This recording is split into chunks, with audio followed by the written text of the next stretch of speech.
Well, it's lovely to be out on such a sunny evening in Edinburgh, but it's a shame that we have to be out tonight protesting against the two-child cap and the rate clause. Well more than a year since Alison Thewlis, my colleague at Westminster, first spotted it in the small print of a Tory budget. Very glad to see such a huge demonstration today and so many people still coming along 1 year after the rate clause came into force to show their opposition to this vile and despicable policy. The UK government have never been able to justify this policy, and we saw that this week with Esther McVeigh's pathetic attempts to say that the rate clause was somehow double support for women and that gives them some kind of chance to talk about the most appalling and disturbing experience of their life.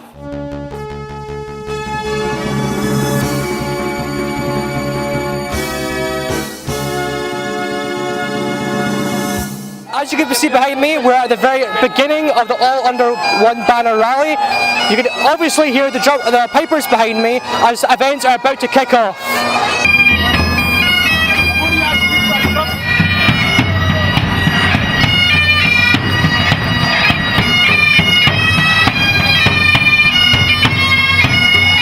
It's time to aim high, look resolutely outwards, and never, ever accept second best.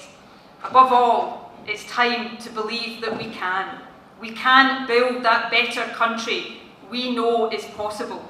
And friends, we will. If you enjoy watching our programmes, please help us to be Scotland's independent broadcaster by signing up to become a Broadcasting Scotland supporter.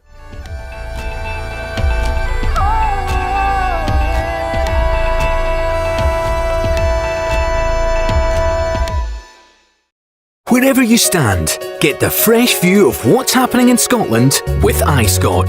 Celebrate everything about our country with intelligent, in-depth insight from lifestyle, culture to puzzles, and all the opinions you'll need. Whether it's digital or by post, subscribe now to iScot.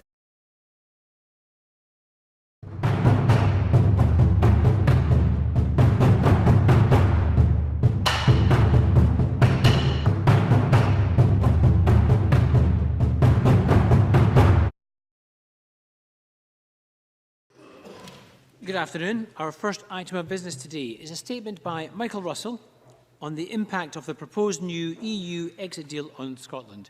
The Cabinet Secretary will take questions following a statement, so I would encourage members who wish to ask a question to press their request to speak buttons. And I call on the Cabinet Secretary, Michael Russell. This statement will consider the impact on Scotland of the new EU withdrawal agreement and political declaration negotiated by Boris Johnson and enshrined in the withdrawal agreement bill, whose passage at Westminster was dramatically paused by the Prime Minister just over a week ago. The Prime Minister, in true Trumpian fashion, calls this package of measures a great deal. It is nothing of the sort. No Brexit can be a good Brexit, but this is a particularly rotten Brexit.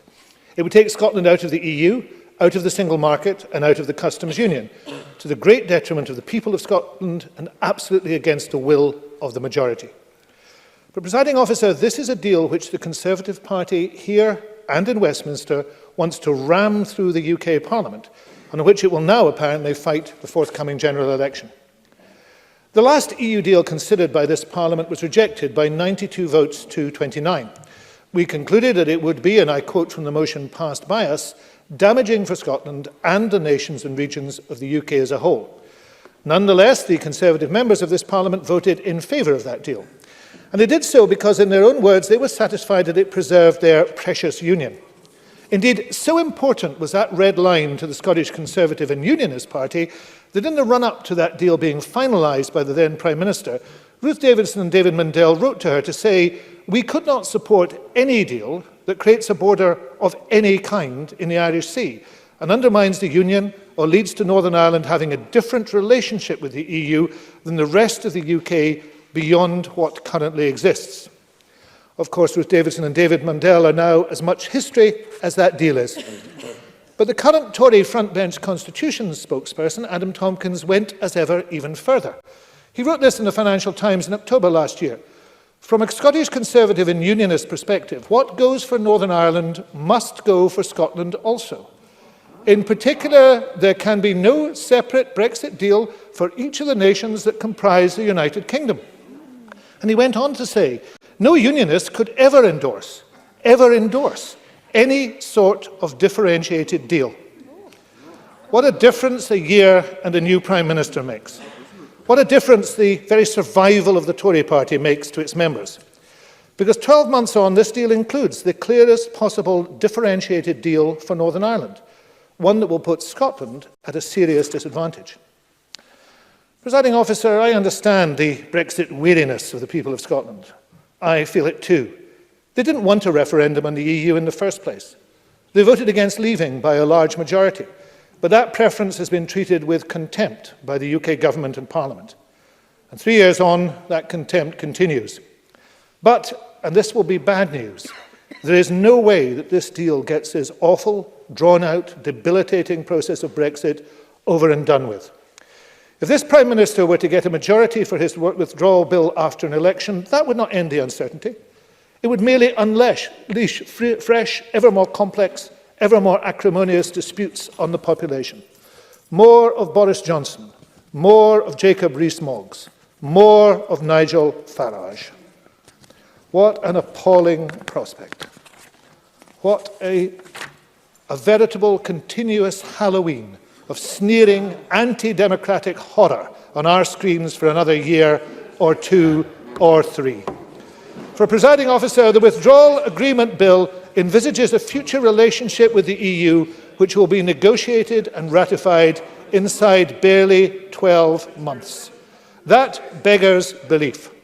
Even if the full option of a 2-year extension to the transition period were taken up, such a 3-year period would be an exceptionally fast negotiation. By comparison, the EU-Canada agreement took 7 years to negotiate, and EU-Japan 6 years. A much more likely scenario is the UK crashing out of the transition period at the end of 2020 with no deal agreed, in order to satisfy the Brexit extremists in the Tory party. That would mean years of economic stagnation, followed inevitably at some point by the resumption of negotiations with the EU. The regrettable truth, Presiding Officer, is that the Brexit chaos will continue to dominate UK politics for years, possibly decades to come, unless Scotland decides to put paid to that by ending Brexit for good. That the only way to have done with Brexit is to have done with the very idea of leaving the EU. To do what Scotland did in June 2016 when it rejected Brexit, but to do it more forcibly within an election and with a demand for us to take the right to choose our own future into our own hands. Presiding Officer, this afternoon the Scottish Government is publishing an assessment of the impact of the latest withdrawal agreement and political declaration. That assessment concludes that what is being proposed is an even more damaging deal than the May deal this Parliament rejected last year.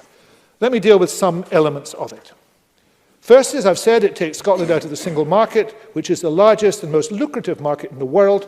Membership presently provides Scotland businesses with unrestricted access to over 510 million people.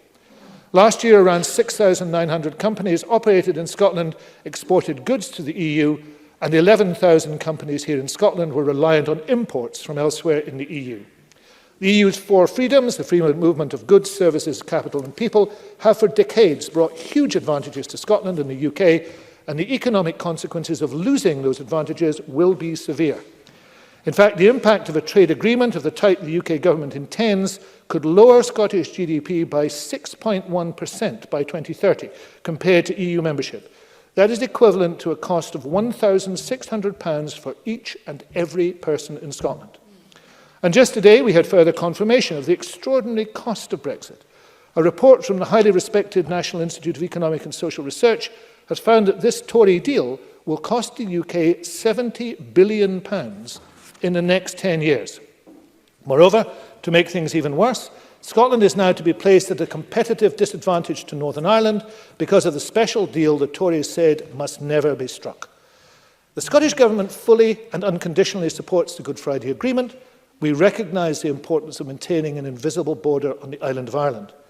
We do not want to prevent Northern Ireland benefiting from this special deal, but we could never accept allowing Scottish businesses to lose market share in the single market compared with their direct competitors in Northern Ireland. And in fact, economic growth in Scotland is already being damaged. Last week, the Fraser of Allender Institute's most recent economic commentary estimated that the Scottish economy is already around 2% smaller, that's £3 billion smaller, than it would have been without the vote to leave the EU. And this deal is also a threat to many of our vital rights and protections.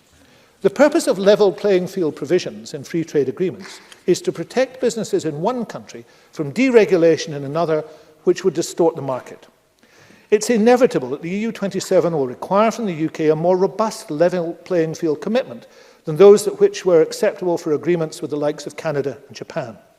This is in the greatest part because the UK's economic scale and geographic proximity make it far more of a risk to the EU marketplace as a competitor. The May deal recognised that and agreed to the inclusion of level playing field protections within the legally binding withdrawal agreement as part of the backstop arrangements which allowed for a closer relationship. But the Johnson government has removed them from the withdrawal agreement and left only weaker references in the non-binding protocol, but it says it still respects them. That change can only mean a more distant relationship is envisaged. Could anyone be taken in by such a sleight of hand? Particularly from those who have spent their entire political careers railing against these protections. Presiding Officer, the leopard doesn't change its spots. The EU played a hugely important role over decades in driving up standards for our environmental protection and social and environmental rights. But there is no doubt that in a few short years, all that work will have been for nothing as far as ordinary people in this country are concerned. We know that the Prime Minister is desperate to do a trade deal with Donald Trump, which will open our markets to chlorine-washed chicken, hormone-injected beef, and which we saw this week will damage our NHS by allowing drug prices to be driven up to fill American billionaires' pockets. Our devolved competences will be sidelined in that process, and as a result, our citizens will have their basic rights and protections eroded year on year. That is what the Conservatives in this chamber are supporting. But there are more reasons to reject absolutely this so-called great deal. On the issue of population and migration, the deal will undermine the rights and well-being of those EU citizens who have chosen to make Scotland or the UK their home, and it will make it much more difficult to attract people from across the EU to visit, study, work and live here in the future. Let's be clear, the UK government should not be making EU citizens apply to maintain rights they already have. But whilst they are doing so, it would be wisest for EU citizens to apply for and gain settled status. However, the UK government should in return implement in UK law the commitments they have made to protect UK citizens' rights in the UK as set out in the withdrawal agreement, and to do so without reference to the rest of the deal. That would be the fair and humane thing to do. And it would say loudly and clearly, as our First Minister did again last week, we want you, EU citizens, to continue to be valued members of our communities. There is a practical reason for doing so as well, because not doing so will discourage much-needed migration and drive people who are here away. In a scenario of 50% less EU migration, our working-age population will decline by 1.9% over the next 25 years, hitting the economy, the NHS and social care very hard, particularly in rural areas. Let me now, Presiding Officer, make a final point about democracy and the Constitution. This deal will give Northern Ireland the right to consent to any new arrangements, but deny such a right to Scotland. That is democratically wrong. Moreover, Scotland not only voted by a large majority in 2016 to remain in the European Union, but we did so by a larger majority than in Northern Ireland. That choice has been and continues to be ignored and dismissed by the UK government. In July 2016, the former Prime Minister promised she would not trigger Article 50 until she thought there was an agreed UK approach and objective for negotiations. She helped to establish a new joint ministerial committee on EU negotiations with terms of reference to seek to agree that UK approach for negotiations. But in March 2017, she sent in the letter to trigger Article 50 without any agreement by that committee. Indeed, she sent it without the committee ever seeing the letter. Of course, in January of that year, she had also dismissed our proposed compromise position as set out in the First Scotland's Place in Europe document before any discussion could even be held in the JMC. That has been the pattern for the last 3 years. Not once has the UK government sought to agree with the devolved administrations the content of the withdrawal agreement or political declaration. In fact, Presiding Officer, our views have not been sought on a single paragraph of the over 500 pages of text agreed with the EU. And this Prime Minister has been even worse than the last. He doesn't even know or care how devolution works. In fact, he doesn't even know what his own government is doing. When he was asked last week in the House of Commons if he would allow this bill to pass without consent given by the Scottish Parliament, he responded that the Scottish Parliament has no role in approving this deal. He was just wrong. He was wrong. In fact, his government had already asked for legislative consent from this Parliament. It had to do so.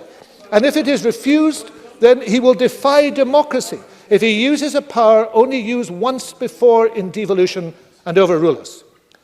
And given the present opposition, he will have to do the same in Wales. And the majority of MPs in Wales, in Scotland, and even in Northern Ireland oppose his deal too. He has no democratic mandate to proceed here. And the fact that fact alone should, but alas won't, stay the hand of the Tories in this chamber and make them think again. The paper we have published today sets out the scale of the damage the Tories here and in Westminster want to inflict on Scotland. It demonstrates beyond doubt that the Tories here and at Westminster have nothing but contempt for the Scottish Parliament, government and people. The Tories here and at Westminster are hell-bent on imposing on Scotland a so-called deal that will leave Scotland poorer, distant from our friends in Europe, vulnerable to trade bullying from Donald Trump, with workers' rights and protections under threat, and our environment trashed. We should never accept that, and we will never accept that. Scotland is a country of enormous potential, with talent, wealth, resources, and cutting-edge industries. The people of Scotland have the right to determine our own future, free from the Brexit chaos we see at Westminster every day. A future as an independent member of the European Union.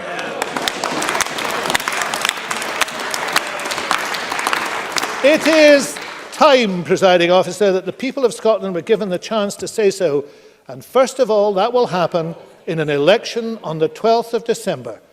Bring it on.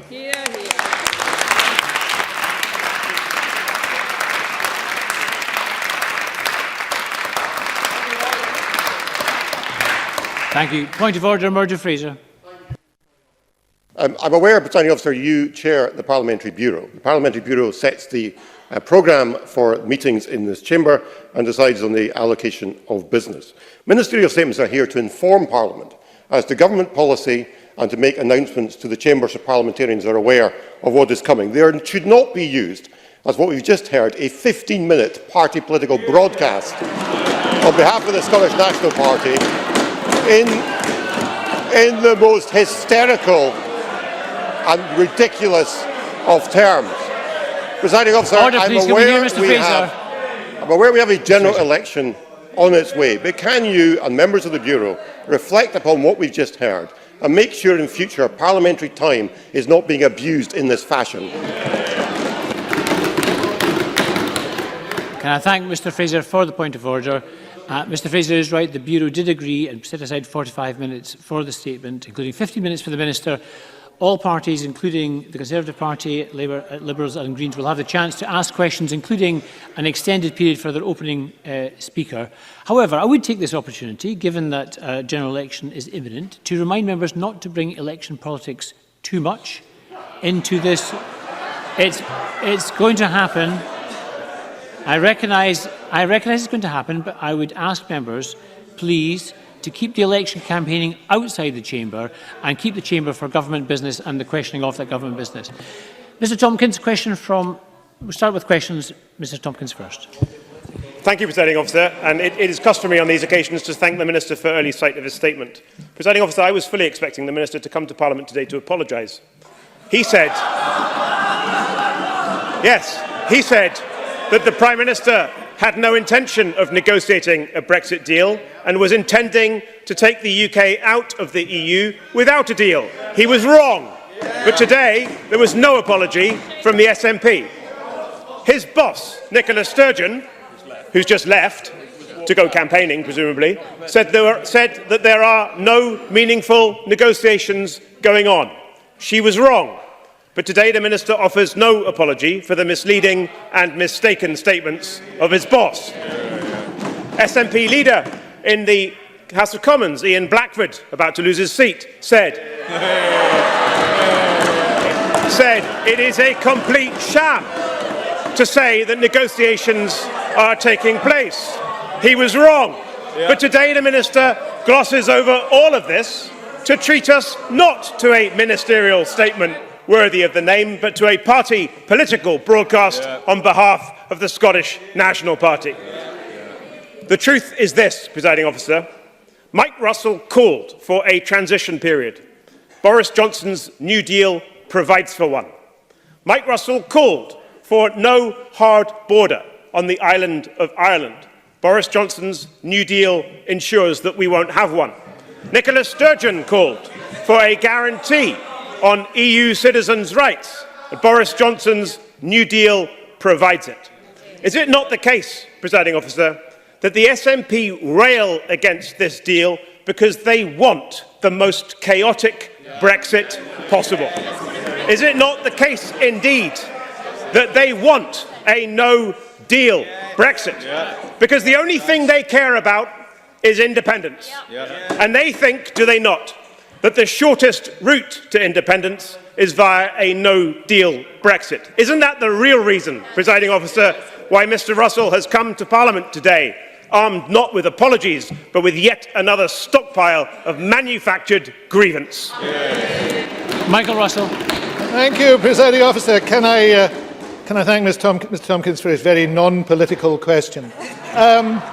I called for many things which I want to see Scotland have. And I called, and have many times, for Scotland to be in the single market and the customs union. That is absolutely essential. Indeed, that was the basis of the paper that we published at the end of 2016. That has been treated with contempt by the Conservatives, both north and south of the border.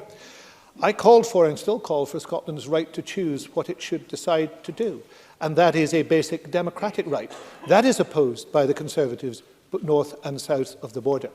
I have constantly opposed a no deal because it would be tremendously damaging.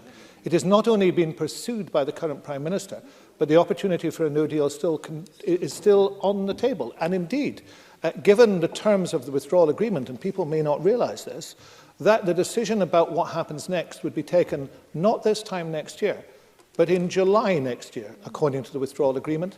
So we will have, this Brexit will not get done no matter what happens. Within 5 months of leaving the EU, if we leave on the 31st of January next year, we'll be back to where we are now. That is primarily why I wish to see an end to Brexit. And of course, Mr Tompkins wished to see no Brexit originally. It's a pity he has walked away from that for purely party advantage.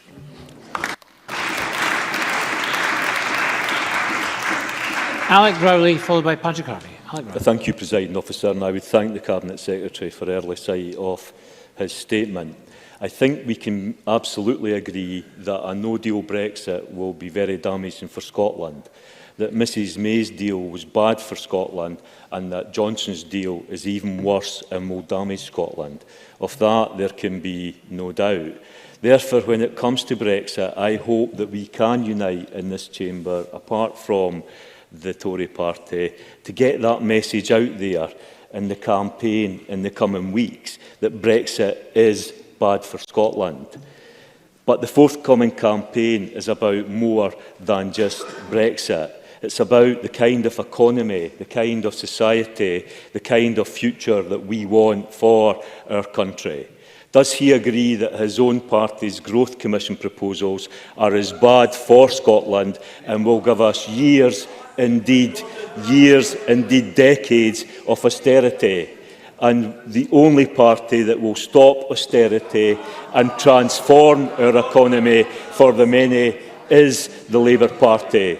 So the only choice on the 12th of December is a Labour government or a Tory government, a hard Brexit or a people's choice, a people's vote. Does he agree? Well, I have the greatest admiration for Mr Rowley, but strangely I do not agree with that point. And I don't agree for a very clear set of reasons. I do agree that certainly we should unite against Brexit. People of Scotland voted against Brexit. Brexit should not take place. We should try and do everything we can to make sure it doesn't take place. But we should also consider two other things. What circumstances could it happen again? Could this constitutional chaos happen again? The circumstances in which Scotland votes one way and the rest of the United Kingdom votes another way, and we are left powerless. How do we avoid that happening ever again? There is only one answer to that, and the answer is independence. And the second thing is the positive nature. I know Mr Rowley and I both want to see a better Scotland for all its citizens.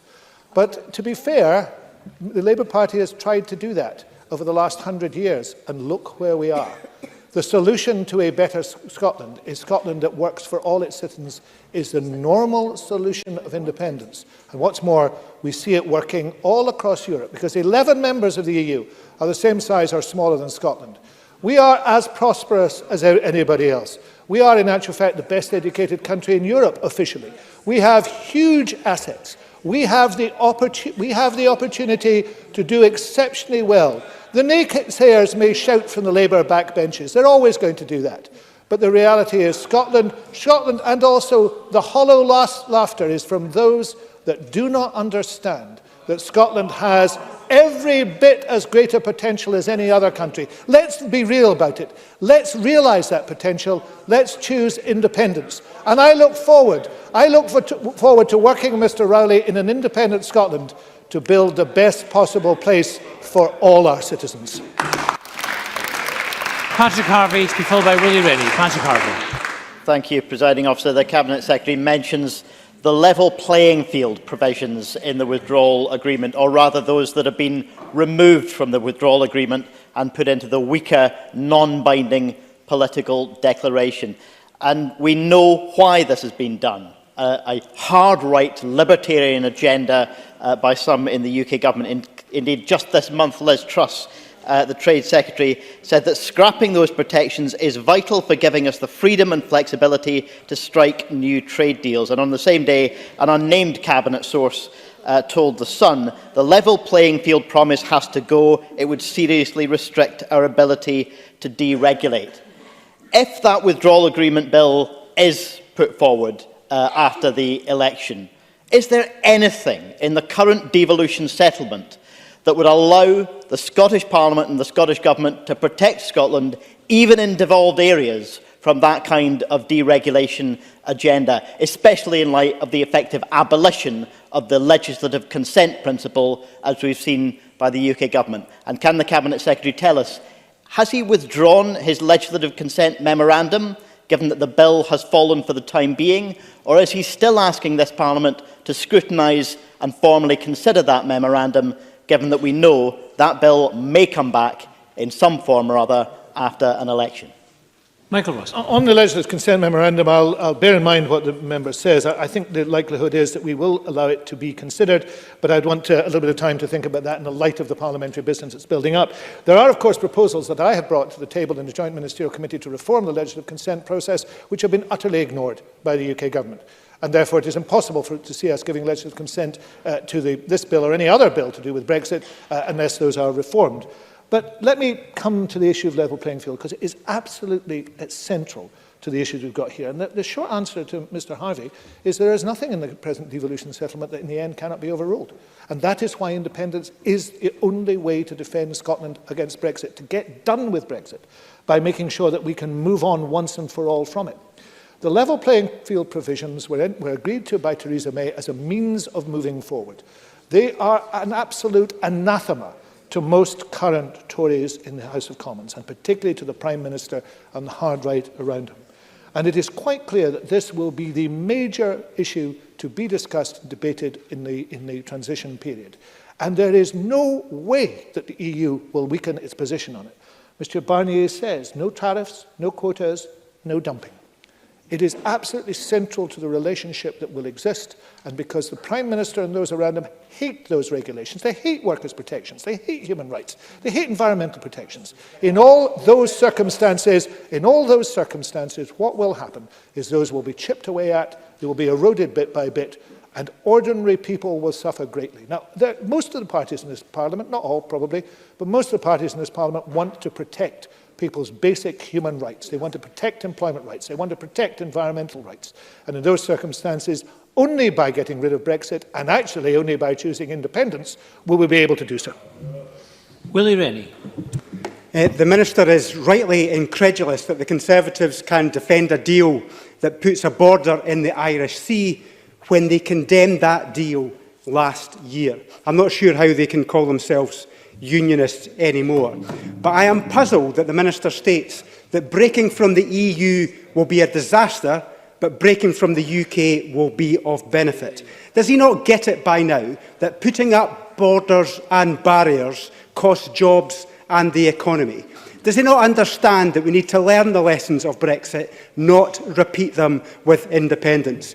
Instead, we should just stop Brexit. Cabinet Secretary. Well, I agree with the member that we should stop Brexit, but the reality is that he has no plan to stop Brexit.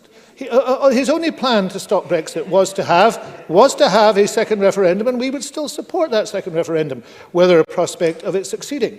But the member has consistently failed to address the central question in this, because he cannot guarantee in any sense that there will be a defeat for the forces of Brexit now or in the future. Then he has to recognise that there is one surefire way of getting Brexit finished and moving on as a normal nation, and that is independence. That fact will not go away. It is staring Mr. Rennie in the face, and one day he will have to recognise it.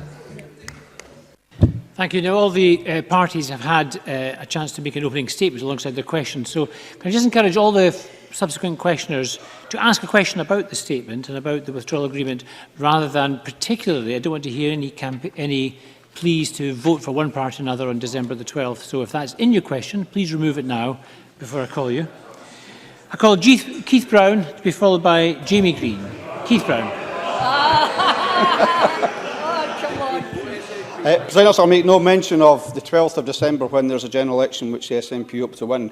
I would just simply say that in light of the failure of the UK Government to stand by its cast-iron guarantees to refuse to send a letter to the EU, to Brexit by the 31st of October, that's tomorrow, or not to put a border in the Irish Sea, does the Cabinet Secretary believe that the commitment by Michael Gove to this Parliament that the transition period under this deal will end by the end of 2020, and that the UK will have negotiated and ratified a comprehensive free trade agreement with the EU by that time, is just as vacuous and disingenuous as any other Tory promise?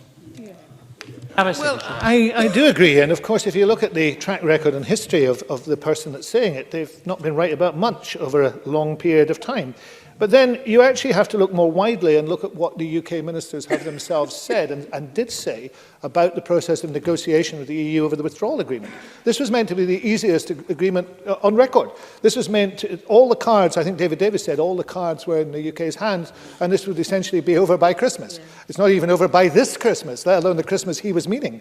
The reality of this situation is nobody who has any involvement or interest in or knowledge of free trade negotiations, particularly with the EU, who have the best negotiators in the world, believes this will be concluded by the end of 2020.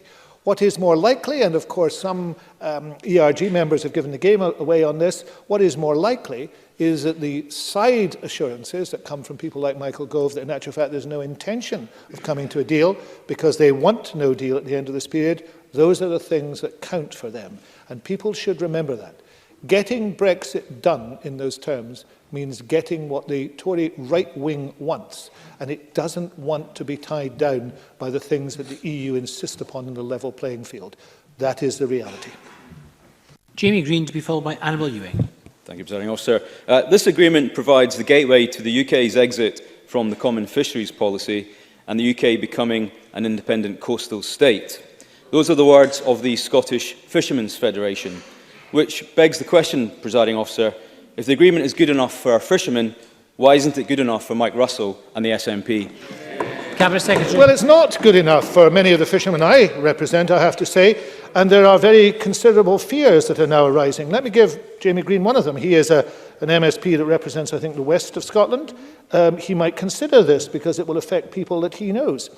The agreement would permit boats, particularly inshore boats that fish in the Clyde and on the other side of the Mull of Kintyre, to register in Northern Ireland and to sell their produce in Northern Ireland. That would allow them to sell it without tariffs and without difficulties. So it could spell the end of the processing sector in whole parts of the west coast of Scotland. That's the reality of it. Moreover, I don't think anybody who has been involved in any way in looking at fishing over the last 10, 15, 20, 30 or 40 years would believe a word the UK government said to the Fishermen's Federation or anybody else. Because what will happen is their rights will be traded away as they always have been. So Jamie Green needs to consider the reality of what has happened and the reality of what can happen out of this agreement, and perhaps be a little bit more sceptical about what he is told by the UK government. Annabel Ewing, to be followed by Claire Baker. Thank you, Presiding Officer. The Cabinet Secretary, the Tories in this chamber used to hold to the principle that they wouldn't support a deal that created a border of any kind in the Irish Sea, nor one that led to Northern Ireland having a different relationship with the EU than the rest of the UK.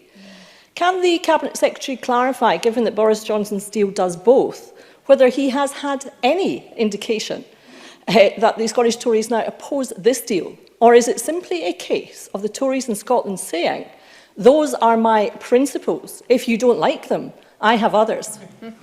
Cabinet Secretary. I think that sums it up pretty well. I mean, I've quoted from Ruth Davidson and David McNeill. I've quoted from Adam Tompkins. I repeat Adam Tompkins' words. There can be no separate Brexit deal for each of the nations that comprise the United Kingdom.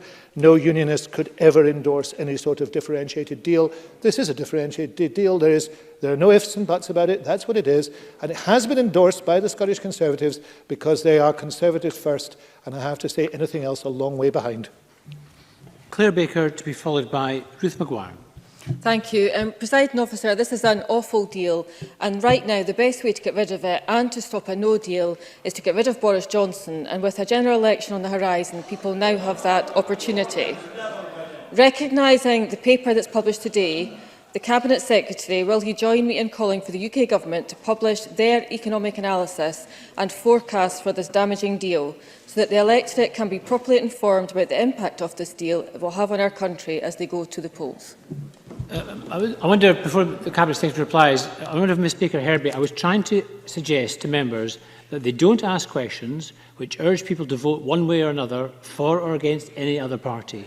A brief response, Mr. I would agree with the member, certainly with regard to the UK Government publishing information. I did, however, ask Michael Gove 10 days ago if there had been any work done on the comparative disadvantage between Scotland and Northern Ireland, given the deal, and he said there hadn't. So I suppose it's pretty impossible for them to publish work they haven't done, but they should have done work on the impact of this deal, and that work should be published. Ruth Maguire, to be followed by Stuart McMillan.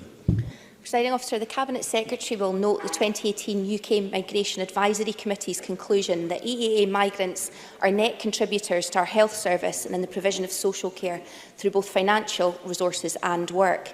My Ayrshire constituents requiring vital support both in hospital and at home value and depend upon the care they receive from our workers from EU countries. Yet the Tories can't stop boasting about how this deal will end freedom of movement.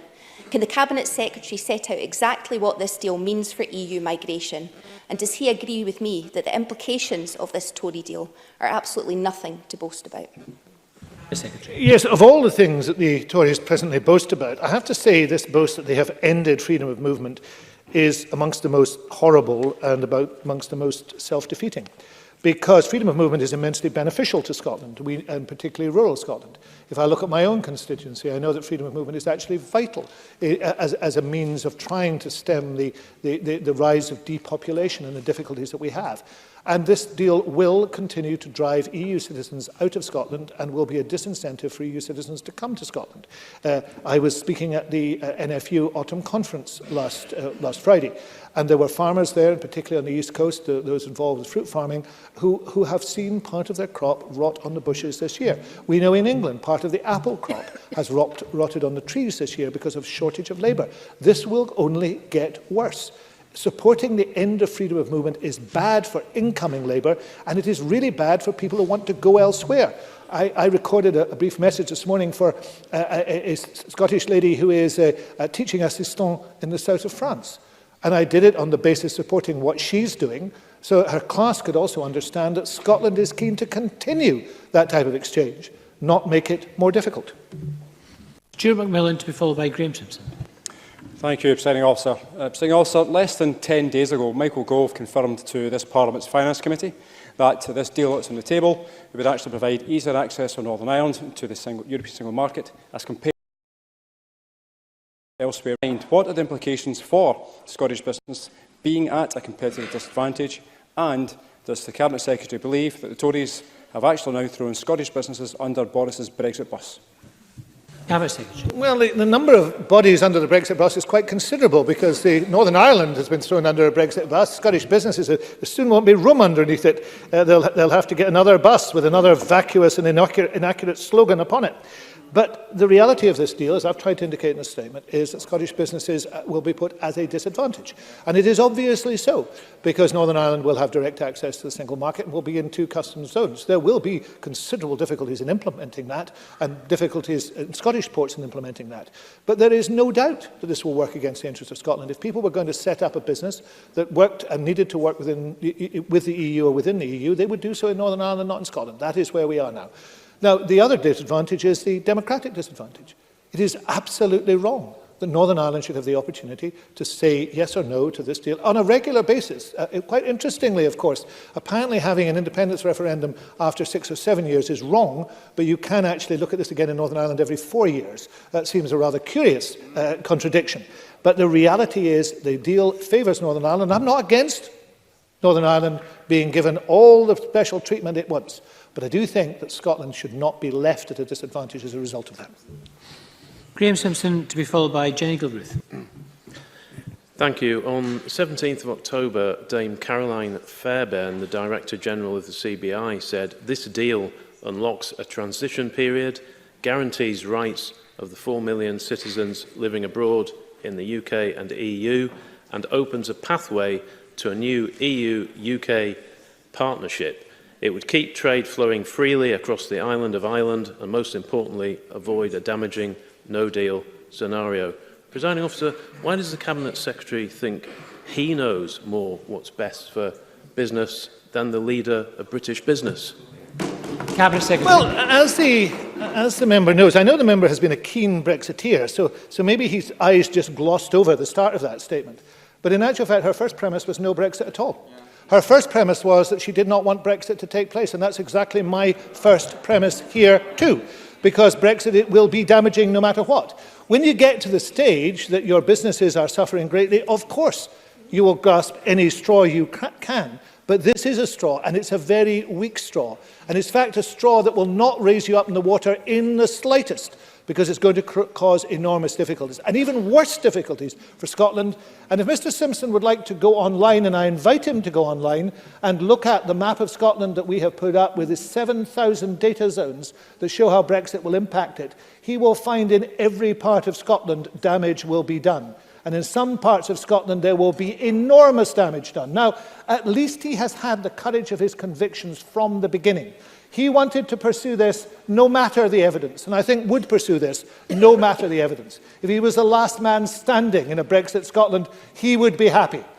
But there are people on the Tory benches who were opposed to this, who knew how bad it was, and they are the ones who are really culpable, because they're allowing this to happen, and they're allowing that damage to take place, and they're not lifting a finger to speak up for those they represent. Jenny Gilruth, to be followed by Neil Findlay. Jenny Gilruth. Thank you, Presiding Officer. Boris Johnson's commitment to protect workers' rights has been shown to be nothing but smoke and mirrors. Does the Cabinet Secretary see this deal, as I do, as facilitating a race to the bottom when it comes to standards and rights derived from EU membership, particularly environmental protection and the rights of working people?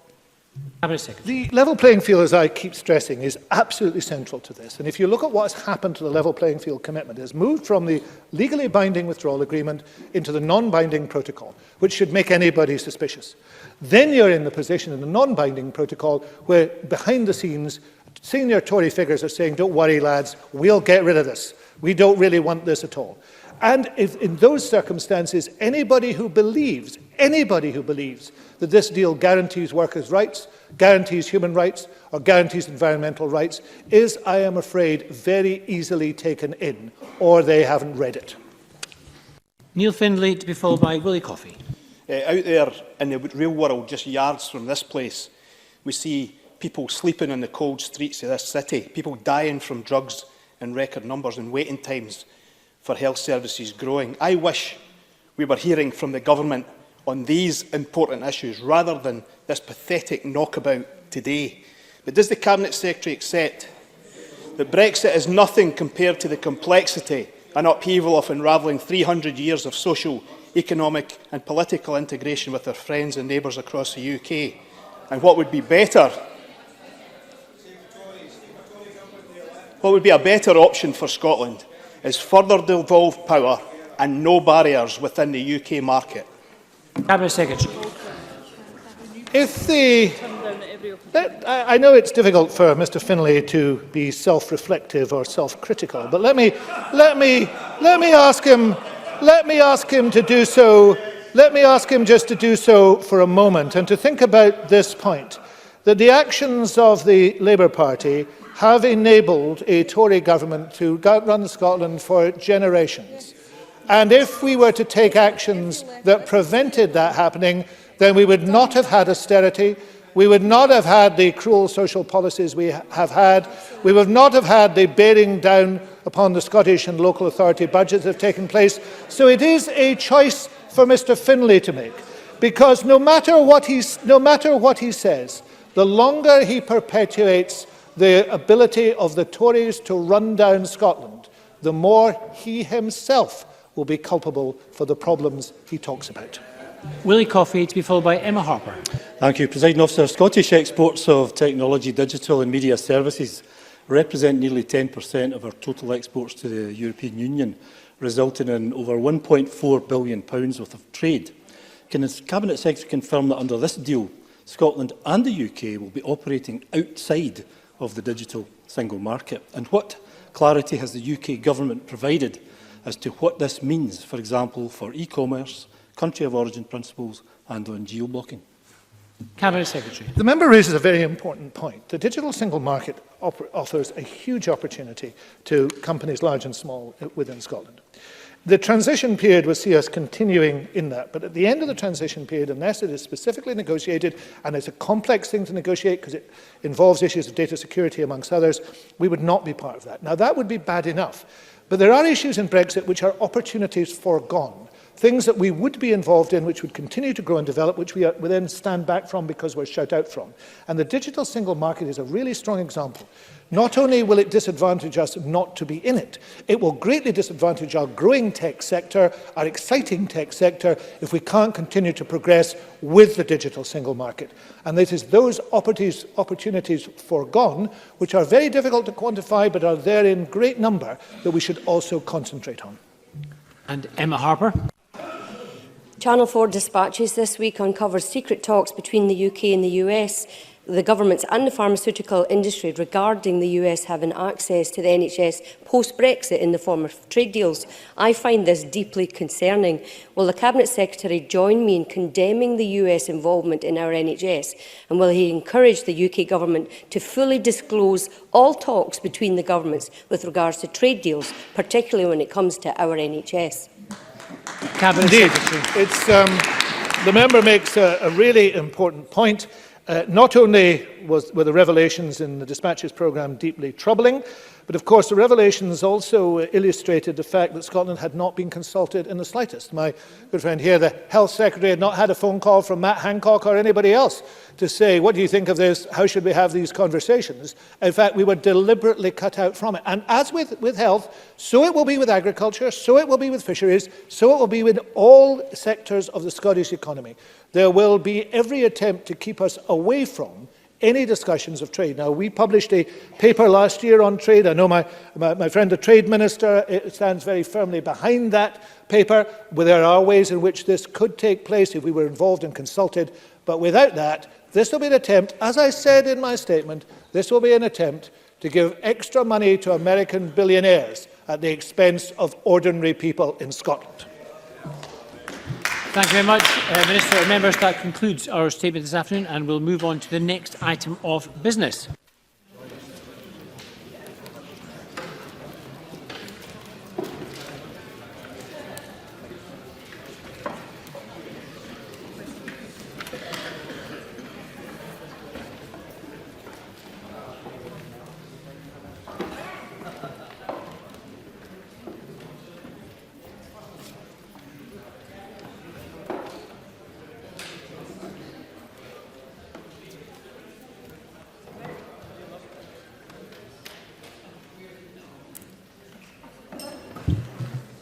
Thank you. The next item of business is portfolio questions. Again, short, sharp questions and succinct answers, and we'll get through everybody. First question on health and sport. Alec Cole-Hamilton, please. Thank you, Presiding Officer. To ask the Scottish Government what its response is to the findings of the Mental Welfare Commission for Scotland 2018-19 report.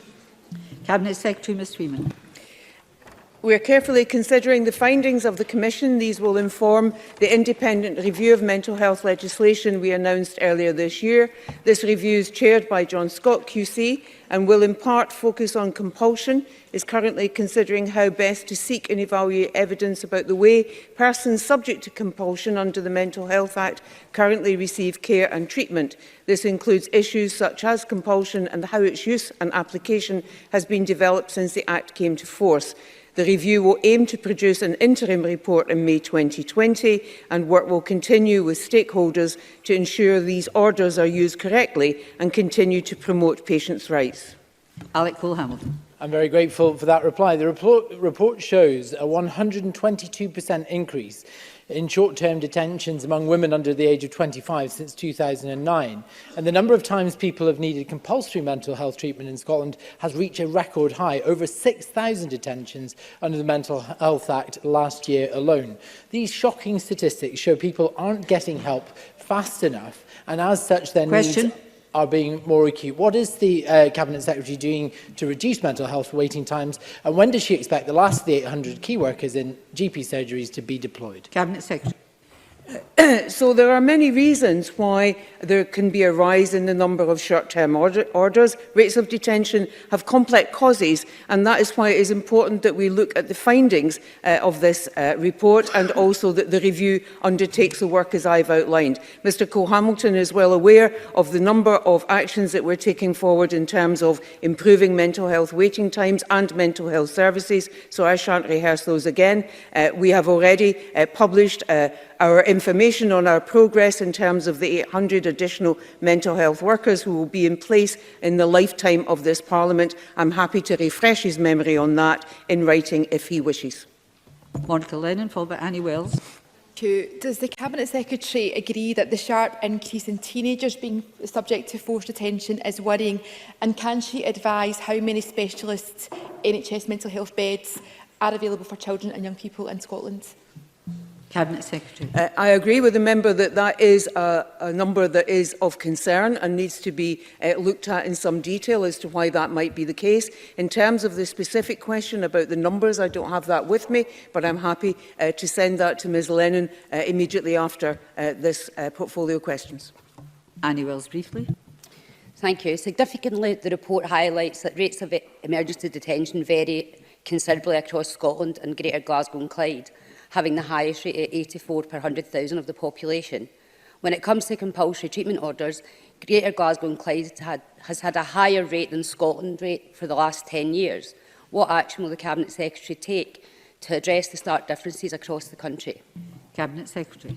So, as the member knows, I'm always concerned about variation in the delivery of our health services and in outcomes across a whole range of issues. And so I do want to understand why there is that variation. That will be part of how we consider the report's recommendations. It will also be part of the work that Mr Scott is undertaking in our review. And as that progress is made, we'll ensure that members are advised. Question 2, Gillian Martin. Thank you, Presiding Officer. To ask the Scottish Government what NHS workforce planning is taking place to account for any loss of EU membership and freedom of movement. Cabinet Secretary. Of freedom of movement between Scotland and the rest of the EU will have a detrimental impact on our ability to recruit for our health and social care services in the future and in our ability to retain valuable EU workers in that service. We're actively attempting to mitigate these impacts through our targeted international recruitment efforts and through increased investment in growing our own talent across health and social care. However, the damage to our NHS from losing freedom of movement is tangible, and we must take every effort that we can to stop Brexit and to protect our health service. Gillian Martin. I thank the Cabinet Secretary for that answer, and I want to turn to another potential damage. I'd like to ask the Cabinet Secretary what her response is to revelations in Channel 4 Dispatches programme on Monday, where they reported 5 secret meetings between senior UK government civil servants and the US pharmaceutical industry. Was the Scottish Government aware of these meetings, and what are the implications for the NHS in Scotland of a UK-US trade deal, which includes supply deals on our medication? Cabinet Secretary. I am sure that many members were as concerned as I was by the reports in the Dispatches programme, and were not in any way reassured by the most recent performance by the UK Health Secretary. I have to say, for the benefit of this chamber, the first I knew about this was indeed that television programme. And indeed, Mr Hancock, in all my term as Cabinet Secretary for Health here in Scotland, has not personally responded to any of the letters that I've sent him. That entire disregard for the value of this Parliament, our devolved administration, gives absolute lie to any claims that we are in a partnership of equals in any respect whatsoever. It is critical to our NHS that we do all we can to keep tight control over the cost of medicines. The recent Audit Scotland report showed the essential role that less expensive generic and biosimilar products play in keeping costs under control. All of that will be put at risk if the UK Government trades away our ability to get the best value prices for our NHS. If the NHS is forced to accept the list prices of US drug companies, the implications for the sustainability of our health service will be immediate and severe. All the more reason why we need to take every opportunity to prevent that happening. David Stewart. Thank you, Presiding Officer. One key aspect of NHS workforce planning post-Brexit is the creation of a new medical school. Does the Cabinet Secretary share my view that there is a strong case to be made for the new school to be located within the Highlands Islands as part of the UHI network? Cabinet Secretary. Well, every credit to Mr Stewart for being the first to take the opportunity in the chamber to argue for his area. Many have come forward and made cases about what we might do in terms of that government commitment to a new medical school, which I think is needed in any case. We need to increase the numbers of our young people that we are offering that opportunity to. As I've said to him and to others, I am waiting to see what offers and options come forward, including from our existing medical schools, who have also stepped forward in terms of what it is possible for them to do. We'll carefully consider all of those propositions, but what we will aim to do is ensure equity of access and maximum opportunity for our young people and others in Scotland to train to be a doctor and then to be employed in our health service in Scotland as such. Question 3, Anna Sarwar. The Scottish Government what plans it has to review the eligibility criteria for the HPV vaccine. Minister Joe Fitzpatrick. The Scottish Government are advised on vaccination policy by the Joint Committee on Vaccination and Immunisation, the JCVI. The committee is an independent expert group that considers a full range of available clinical and cost-benefit evidence before putting advice on all aspects of vaccination, including eligibility, to each of the UK's health departments. As with all vaccination programmes, the JCVI keeps its recommendations under review. If at any time the JCVI updates its recommendations around HPV vaccination, the Scottish Government will give this due consideration. Anna Sarwar. Up to 100,000 boys aged 14 to 18 will not be able to get a free catch-up vaccine when the new HPV vaccination programme to reduce cancer incidence is rolled out in January. Instead, they may be recommended to buy the dose privately. I am aware of one parent that has paid £800 to vaccinate their two 16-year-old boys. Will the government urgently consider extending this programme to all boys so no parent is forced to choose between putting food on the table or paying to protect their child from cancer? Minister. I will always look at any advice that comes to me.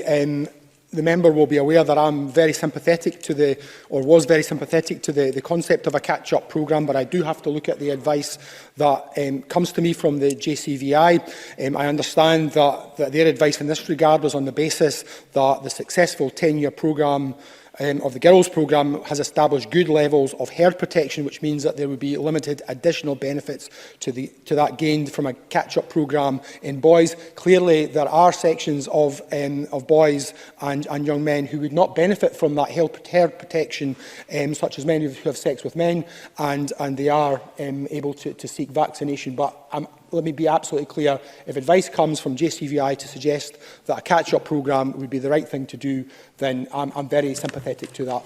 Question 4, John Mason. To ask the Scottish Government what the effectiveness has been of the trialling of placing physiotherapists in the emergency department of the Queen Elizabeth University Hospital. Cabinet Secretary. 99.8%, my apologies, of patients have benefited from the speciality pathway as a result of this trial at the Queen Elizabeth and were seen within 4 hours during the period January to April 2019.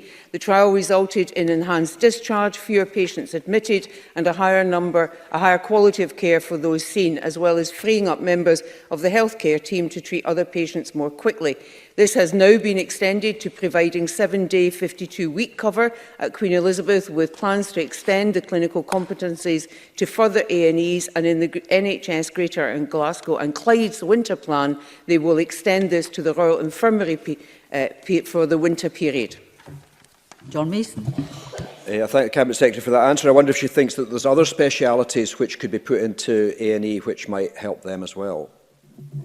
Cabinet Secretary. The Unscheduled Care National Programme works with hospitals to consider how patients can access the most appropriate healthcare professional and get the right care without delay. Many hospitals are already working with multidisciplinary teams that include GPs, paramedics and pharmacists, AHPs and other healthcare workers to support appropriate pathways of care. And that Unscheduled Care National Programme will look very closely at the impact of the trial at the Queen Elizabeth and its extension to see what more can be done to roll this out and replicate it across Scotland. Question 5, Pauline McNeill. To ask the Scottish Government what progress it's making on encouraging the uptake of breast cancer screening.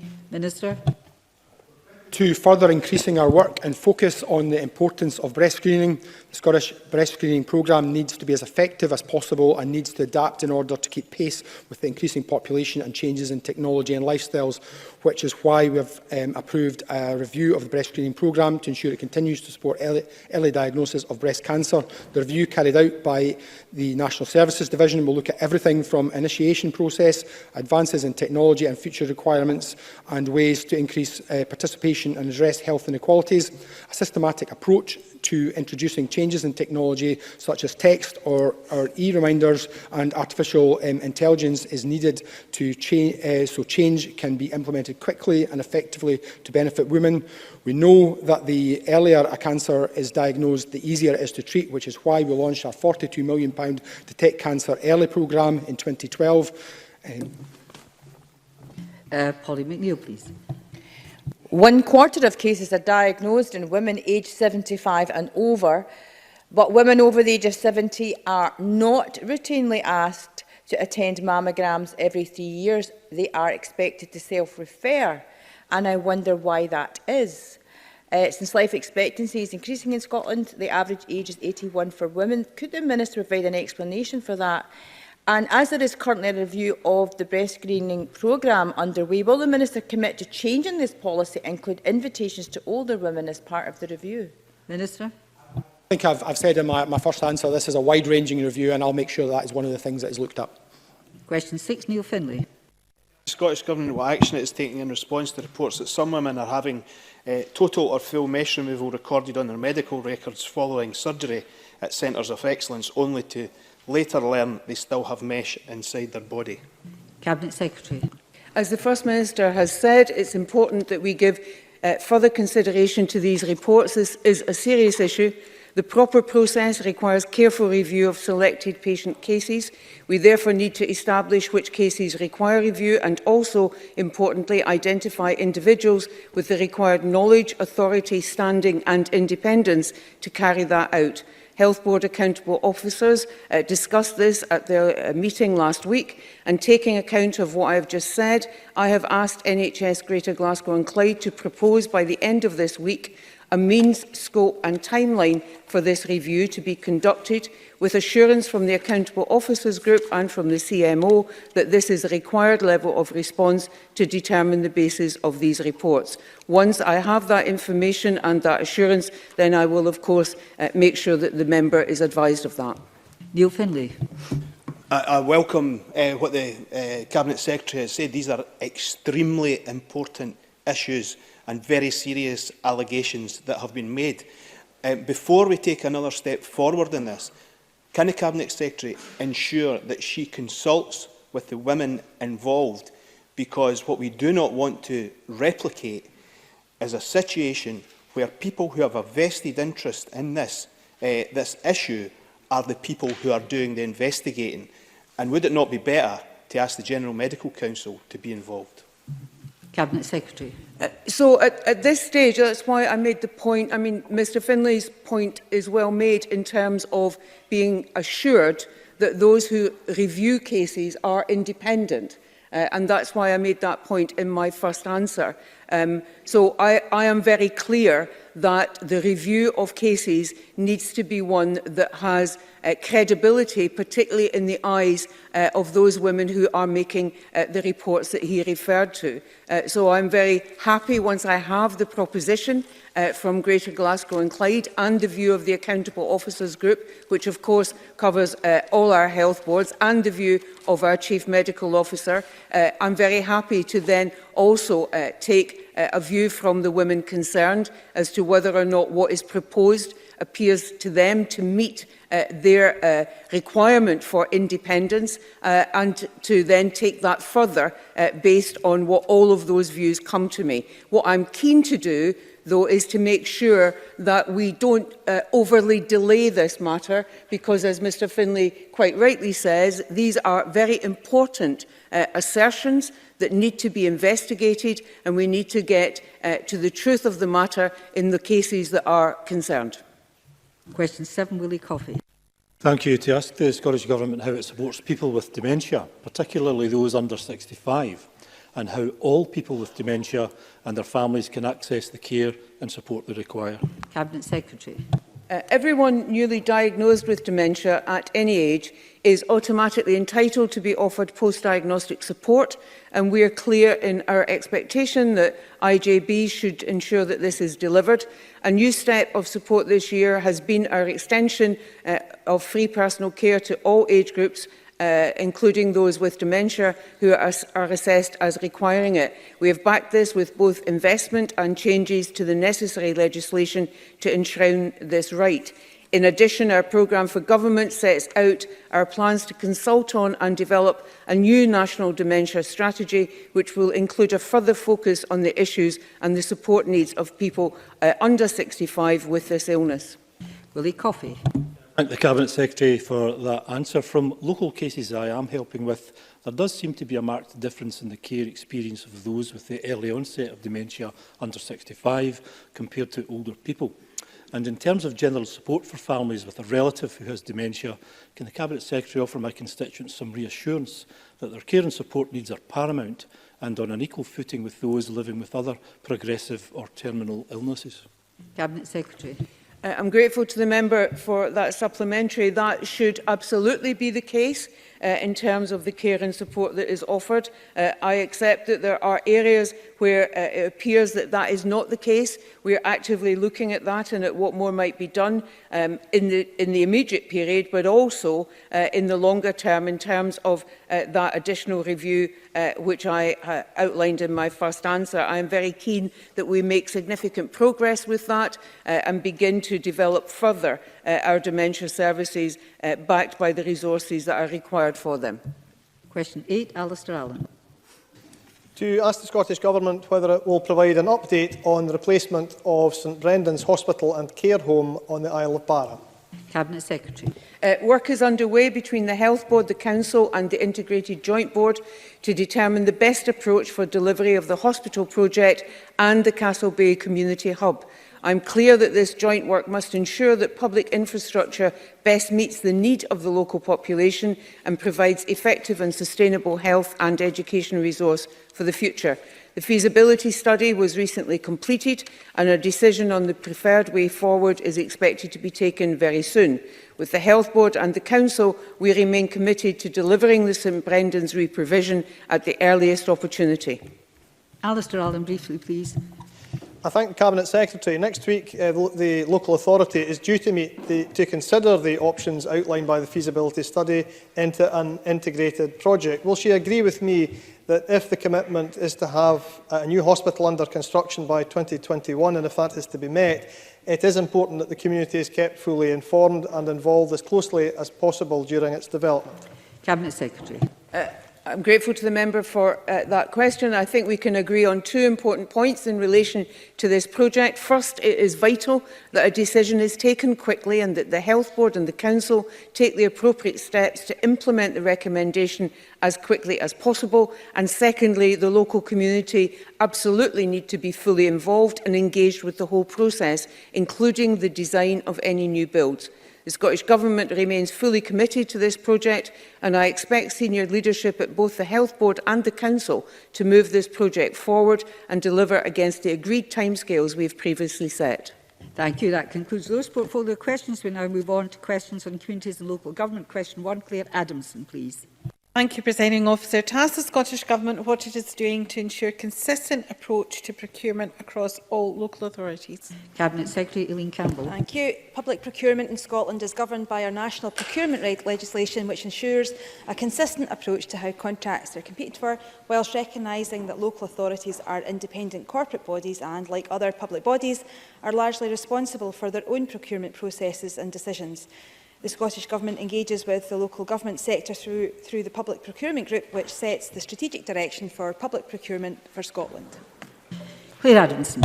Thank the Cabinet Secretary for her answer. According to the Health and Safety Executive, the waste and resource management industry is the second worst performing industry in the UK in terms of workplace fatalities. Does the Cabinet Secretary share my view that safety scoring must be an important, valued part of the procurement process and that waste contracts across Scotland must be assessed consistently? Cabinet Secretary. Thank you, and I recognise the work that the member does on issues around safety more generally. But we would agree, yes, it is already a requirement of all public procurement exercises that suppliers comply with all health and safety law and declare any breaches. Bidders who have breached health and safety law must demonstrate that they have taken appropriate self-cleansing measures to remedy any breaches or face being excluded from the procurement exercise. Alexander Stewart. Thank you, Presiding Officer. To ask the Cabinet Secretary what role they expect procurement plans to have in helping councils balance struggling budgets. Cabinet Secretary. I'm not sure what that has to do with procurement. However, I would say that if we did have and had followed the Conservative plans that they put forward, which would take more money out of local authorities, then local authorities would be less, I think £500 million, if we'd followed their tax plans. What I would say, though, if he does want to come back with any issues around procurement, which I don't think featured within his question. Well, I did think it was relevant. It is about procurement across all local authorities and raised the issue of comparing that to financial challenges. I misheard. I thought he was asking about talking about the budget. But again, Well, you're not having a discussion about I would reiterate, however, that their tax plans from the Conservatives did want to kind of take further more money out of the budget, but we'll continue to engage on this. I think we'll just call the whole thing a bit of a guddle there, and we'll have a look at the written report afterwards. I'm not wasting any more time on it. Question 2, Maurice Corrie. Thank you, Deputy Presiding Officer. To ask the Scottish Government what efforts it has made to deliver the Investing in Communities Fund, particularly with regard to channeling resources for rural communities. Cabinet Secretary. The Government launched the new 11.5 per year Investing in Communities Fund in 2019-20, and that fund has been developed to support communities design, develop and deliver solutions that address local priorities and challenges on their own terms. It will support our national performance framework by contributing to achieving many of our national outcomes through targeting investment towards addressing poverty, inequality and rural disadvantage. The fund was advertised widely across community and third sector networks in Scotland, including those supporting rural areas. The fund was highly competitive, attracting over 750 applications from all local authority areas in Scotland, with rural and remote places well represented. Maurice Corrie. I thank the Cabinet Secretary for her answer. Rural communities can often face distinct challenges, such as more difficult to reach locations and isolation. Can I ask the Cabinet Secretary for detail on how the funding grants under this initiative have so far targeted problems of isolation and inequality of opportunity, specifically for those in rural areas across my region of West Scotland? Cabinet Secretary. Absolutely. Rural disadvantage was specifically included in the fund criteria in line with National Performance Framework, recognising those challenges that the member outlined faced by rural communities, such as migration from rural areas, age, demographic issues, dispersed populations and challenges related to infrastructure. So those were absolutely taken into consideration within that funding. I have to say, Cabinet Secretary, my signal of make it short was to Mr McGregor on the back benches there, not to yourself. There's a bit of confusion. Mr McGregor, your supplementary. Thanks, Presiding Officer. Given the fund provides flexibility for those who require resources to make meaningful changes in their communities, can the Cabinet Secretary outline the uptake of the multi-year awards, which can reach £250,000 compared to the 6-month and year-long awards? Cabinet Secretary. Yeah, I can. I think there was a recognition that there was a lot of community groups that did require that much more flexibility in the approach to support the work that they do in their communities, and that's often an issue that is raised with me by communities. That's why we took this approach in the way we did, to try and enable communities to have longer-term funding. So more than 90% of applications submitted to the fund requested grant awards extending beyond the current financial year 2019-20. Thank you. Question 3, Daniel Johnson. The Scottish Government what information it has on how many times masonry falls from housing have been reported in the last year. Minister Kevin Stewart. Thank you, Presiding Officer. The Scottish Government does not collect or hold information centrally on masonry falls from housing. Local authorities may be able to assist with this request as part of their responsibility in dealing with substandard housing in their area. Daniel Johnson. I thank the Minister for that response. In Edinburgh alone, there were 179 masonry falls in 2018, representing a fourfold increase in just 4 years. I think that underscores the seriousness of this situation and the need to record it, but also the need for an adequate maintenance regime for our built environment. So can I ask the Minister when and how the Scottish Government will respond to the recommendations of the cross-party working group on tenement maintenance? Minister. I agree with Mr Johnson that the maintenance of common property is an important issue, especially when it becomes a matter of public safety. Homeowners and landlords in tenements need to fully accept their shared responsibilities for the upkeep of their property, ensuring everyone living in tenements can enjoy a quality, safe and sustainable home. The Scottish Government held a debate on the issue in June, as the member is well aware, and I welcomed the report of the working group on maintenance of tenement property then, and I've committed to making a substantive response to the final recommendations in the report in the autumn. These are very serious issues that require serious consideration, and we intend to make a response in due course. Graham Simpson, briefly. Thank you. Autumn ends on December the 22nd, so can the Minister guarantee that he will give that response before then, and will he commit to giving a response in this chamber? Minister. Sir, I am not a man who makes guarantees unless I've got something written in blood, but I've committed to making that substantive response in autumn. That will happen. Mr Simpson can be assured of that. Question 4, Murdo Fraser. Thank you, Deputy Presiding Officer. To ask the Scottish Government what targets it has set local authorities to deliver accessible housing. Minister. Presiding Officer, the Scottish Government does not set local targets for accessible housing. Specific requirements are best identified locally, informed by the needs of communities. However, our Fairer Scotland for Disabled People delivery plan includes a commitment to ensure that each local authority sets a realistic target within its local housing strategy for the delivery of wheelchair accessible housing across all tenures and reports annually on progress. Additionally, guidance published in March requires local authorities to have all 10-year wheelchair accessible housing targets in place by the end of this year. Increasing the supply of more wheelchair accessible housing will provide more choice and flexibility for disabled people. Murdo Fraser. Can I thank the Minister for that response? He will be aware there is a desperate need for more accessible houses right across the country. Can he give us an update on how many councils have provided new strategic housing investment plans, and is he satisfied that these adequately address the demand for accessible housing? Minister. Presiding Officer, as far as I'm aware, all 32 local authorities submitted their strategic housing investment plans last December, January. But let me confirm that in writing to Mr Fraser, because I don't have the detail in front of me at this moment in time. My expectation, Presiding Officers, I've related in this chamber previously, is for local authorities not only to look at this in terms of their local housing strategies, but also to take cognizance of housing lists in their areas.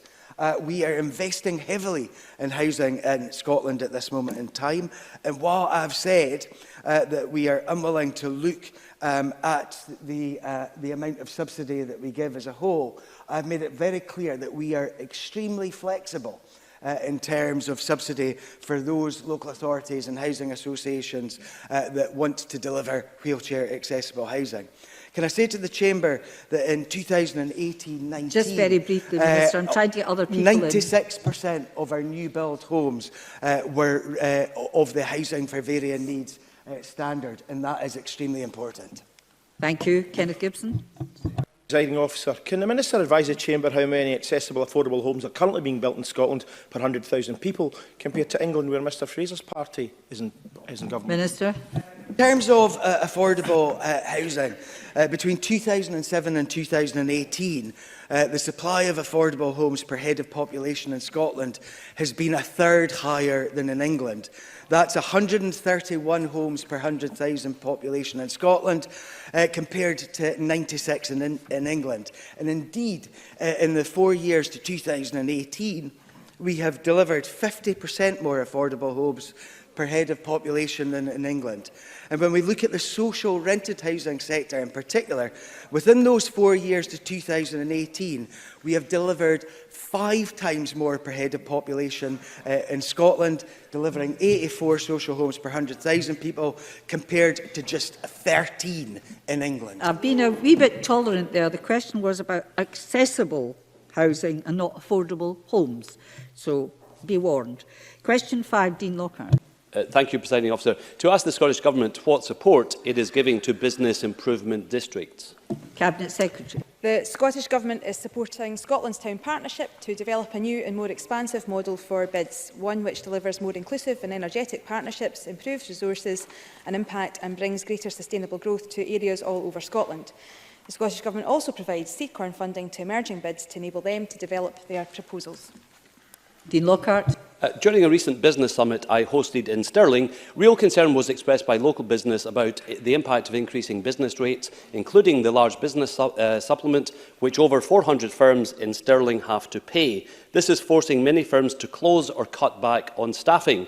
Does the Cabinet Secretary recognise the real damage S&P business rates are causing to local high streets and local communities across Scotland? I think, again, the question was about business improvement districts.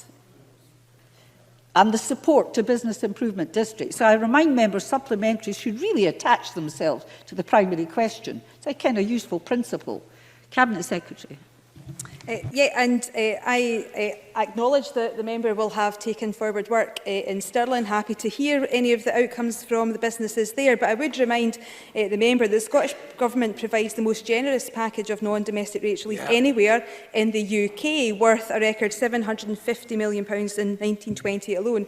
And that includes transitional relief and small business bonus scheme. That small business bonus scheme, which is so critical, so crucial to small businesses that maintain and ensure our high streets remain lively and energetic. Bids support that work. Bids continue to support our towns across the country, and we'll continue to make sure that we provide and support our businesses with the generous package of relief that we currently offer. Question 6, Tom Mason. Thank you very much. To ask the Scottish Government what correspondence it has had with Aberdeen City and Aberdeenshire councils regarding non-domestic rates Scotland Bill. Cabinet Secretary. Aberdeen City Council and Aberdeenshire Council responded to the Scottish Government's public consultation on the implementation of the Barclay Review of non-domestic rates.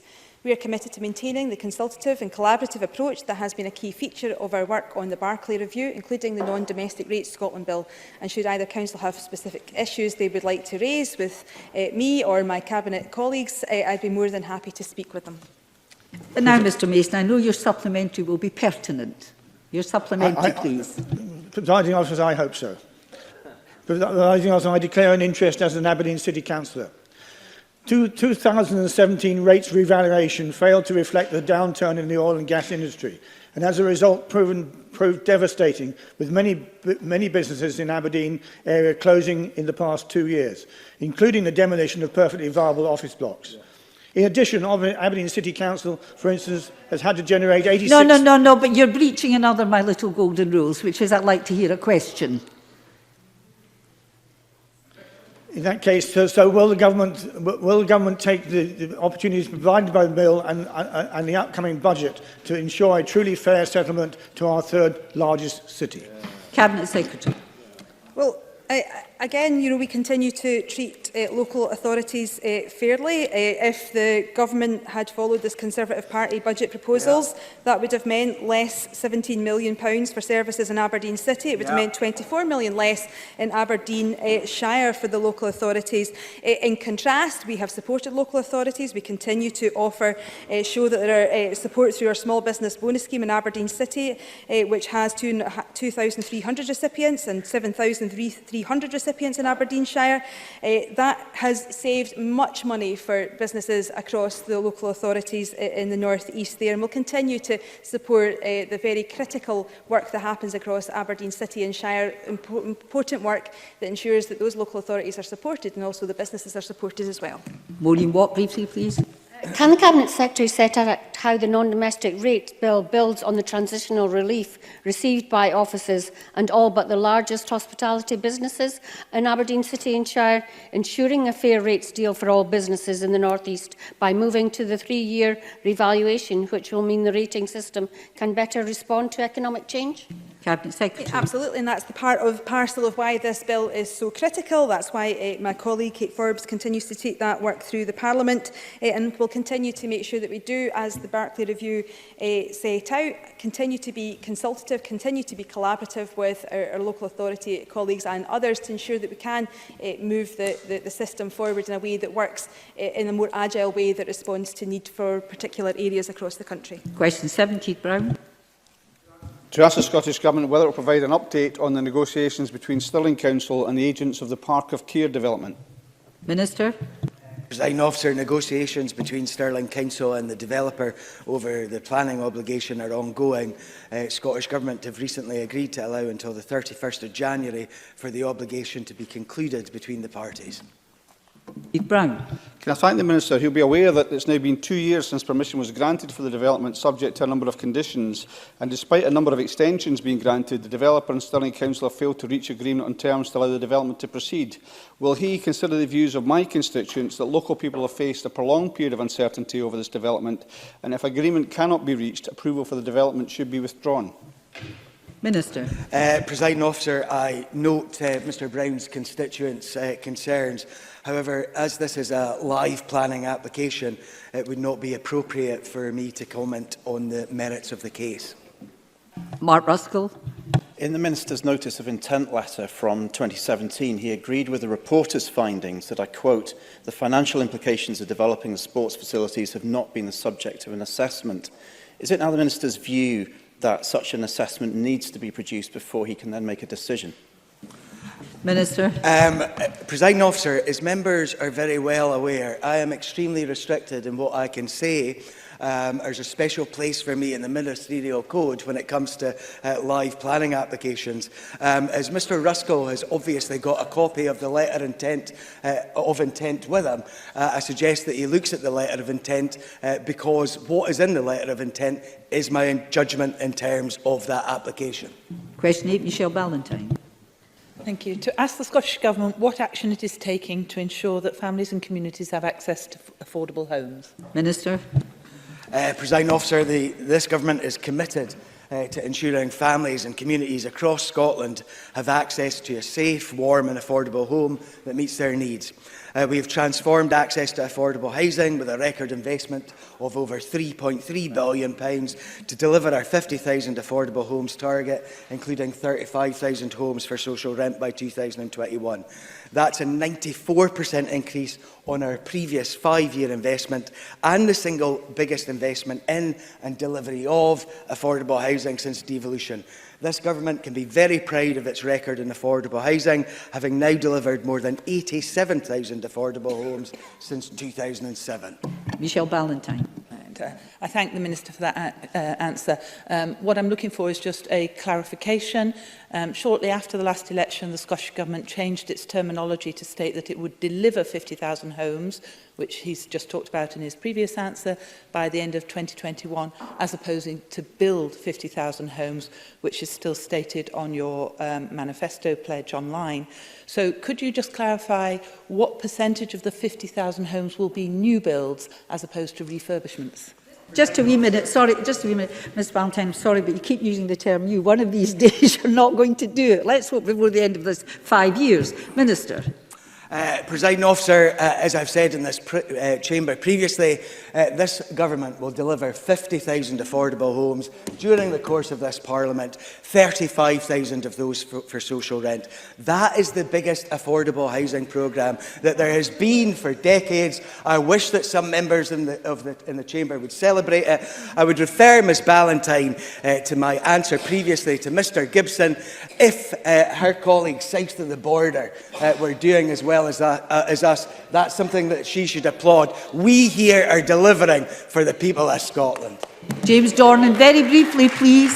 Thank you. Does the Minister agree with the National Director of the Chartered Institute of Housing Scotland, who said in written evidence to the Local Government and Communities Committee that the end of right to buy and the financial security provided by a Scottish Government target to deliver 50,000 affordable homes, backed by £3.3 billion in funding, has created the opportunity for many local authorities to start building homes again? Minister.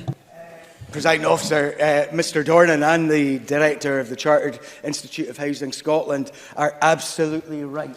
The ending of right to buy and the financial security provided by a Scottish Government target to deliver 50,000 affordable homes, backed by that record investment, has created the opportunity for many local authorities to start building homes again.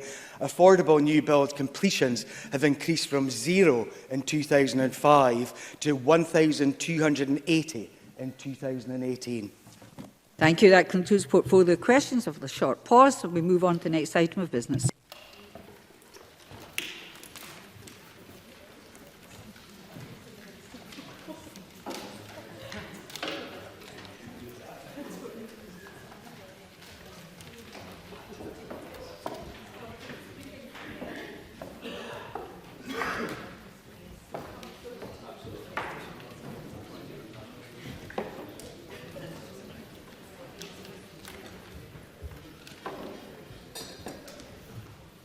Thank you. The next item of business is a Culture, Tourism, Europe and External Affairs Committee debate on motion 19553 in the name of Joan McAlpine on the Glasgow School of Art fire. Can I ask those who want to speak in the debate to press the request to speak buttons now?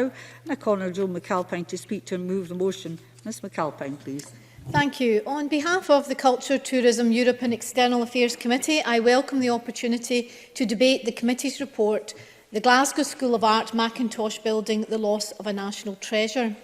Situated at the heart of the Glasgow School of Art's Garnet Hill campus, the Mackintosh Building was widely considered to be one of Charles Rennie Mackintosh's seminal achievements. First conceived by the artist in 1896, the building is recognised as an architectural masterpiece of international significance. On the night of the 15th of June 2018, the Mackintosh building suffered a second catastrophic fire, which caused significant damage to the building's interior as well as the exterior facades and gables. More than 120 firefighters were called to tackle the blaze, which spread to a neighbouring music venue, the O2 ABC, and caused severe disruption to residents and businesses in the surrounding area. The committee's report, published in March, sought to understand how one of Scotland's greatest architectural achievements, indeed artistic achievements, could suffer two catastrophic fires while under the custodianship of the Glasgow School of Art. What lessons might be learned, we asked, and what steps could be taken to protect Scotland's built heritage in future? I'd like to take this opportunity to thank all those who provided evidence to the committee and to our clerks who worked so hard on the inquiry and the report. Having weighed the information provided to us in evidence, the committee concluded that there was a clear need for a wider public inquiry to take place, one which had judicial powers to get to the bottom of what happened to this iconic building.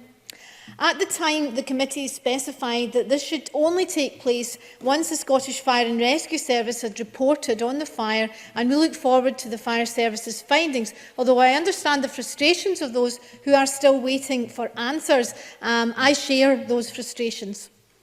The issues considered by the committee in its report go way beyond the cause of the fire itself and examine the wider failings which provided the context for the first fire, the measures taken to avoid the second, and the wider impact on the local community. That is why the committee remains of the view that a full public inquiry is the only means to fully understand the events which led to these devastating fires. Yes. Adam Tompkin. I'm very grateful to the member for taking intervention. Does the member agree with me that the public inquiry, which I agree should be held, should look not only backwards at what happened in 2018, and why it happened, but also forwards at what should happen to the building in the future, and that the management of the Glasgow School of Art have proved themselves to be an unfit custodian of this national treasure, and that the public inquiry must consider whether the building and its future should be taken out of the GSA's hands and laid in some sort of public trust. Joan McAlpine, you have all your time back. Thank you. I wouldn't want to preempt the public inquiry, but I would say that our own report did look forward and say that the decision on the future management of the building in terms of its purpose and how it was rebuilt shouldn't be for the Glasgow School of Art Management alone, and it should involve a wider consultation, not just with the local community, but actually right across all layers of government in Scotland. I would also say that Glasgow School of Art may be an independent institution, but is one that's in receipt of substantial public funds, and is absolutely right that we scrutinise the decisions that it's made in regard to how those funds are spent. Historic buildings like the Mackintosh are awarded their Category A listed status because they can be characterised as sites of unique historical or architectural interest. Often it is these inimitable features which make these buildings so susceptible to the risks posed by fires. While the risk posed by fire can never be entirely mitigated, the committee sought to understand the GSA's approach to the management of risk and to ascertain if, having identified specific risks to the Mackintosh building, the school had taken proportionate measures to adequately manage those risks. When considering the GSA's custodianship of the building, what the committee found most concerning was the art school's understanding of the potential risks posed to the building, but also the length of time that the GSA had known about these risks and the steps that they had taken to mitigate them. Fire safety expert Stuart Kidd raised concerns in writing about the risks posed by fire as far back as the mid-1990s when he visited the building with Historic Scotland. Commenting in his written evidence to the committee, he described parts of the building as working very like an effective chimney. And this is one of the very many concerns raised by the fire safety experts and GSA alumni who gave us evidence. And it was a great concern that the voids identified by Stuart Kidd back in the 1990s were found to be the cause of the rapid fire spread in 2014 by the Scottish Fire and Rescue Service when they identified that panels had been left off these voids which allowed the fire to spread just as it would through a chimney. And we also took evidence that these voids were still not blocked during restoration last year, and that was evidence according to the Glasgow School of Art's own architects. In 2006, Glasgow School of Art commissioned Borough Happold to conduct a fire protection strategy to review what it called feasible options for the long-term protection of the occupant's property and contents of the Macintosh building. In the report, Borough Happold emphasised the risk of fire to the Macintosh building and stated that due to the historic nature and value of the property, many of its contents, fire possesses a great threat. Despite reassurances provided by the GSA about the building being compliant with the relevant fire standards, the committee took the view that given the significance of the building, the way in which it had been used by students and risks clearly identified by Borough Happold and others, the GSA appears not to have addressed specifically the heightened risk of fire to the building. The GSA have argued that their decision to install a mist suppression system following the outcome of a property protection study carried out in 2008 demonstrates their commitment to the building's safety. But despite these good intentions, the suppression system had not been installed by the time of the 2014 fire. So why then did it take so long to install the mist suppression system, something that may well have prevented the spread of the first fire in 2014? And it should be said, of course, if there hadn't been a fire in 2014, the building would not have been destroyed in 2018. In response to questions from the committee regarding the length of time taken for the installation of the system, the GSA stated that the timescale for implementation of the system was attributable to two key factors, namely funding and the discovery of asbestos. According to the GSA, once they had obtained approval in principle to install the suppression system, they had to secure funding. Following unsuccessful claims to Historic Environment Scotland and the Heritage Lottery Fund, the GSA initiated its own fundraising exercise.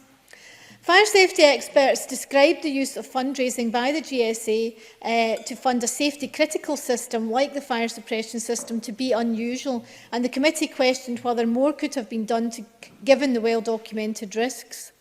When the committee questioned why funds couldn't have been secured from other bodies, like Historic Environment Scotland, to support the installation of the system, Dr Muriel Gray explained the suppression system was deemed an enhancement and funds could therefore not be secured through other means other than fundraising. And the committee finds it remarkable that, having identified the risk to one of Scotland's most iconic buildings, the art school were forced to fundraise for funds to appropriately protect it. And furthermore, the committee remains concerned that sufficient steps weren't taken to mitigate the risks in the interim to ensure the building's safety.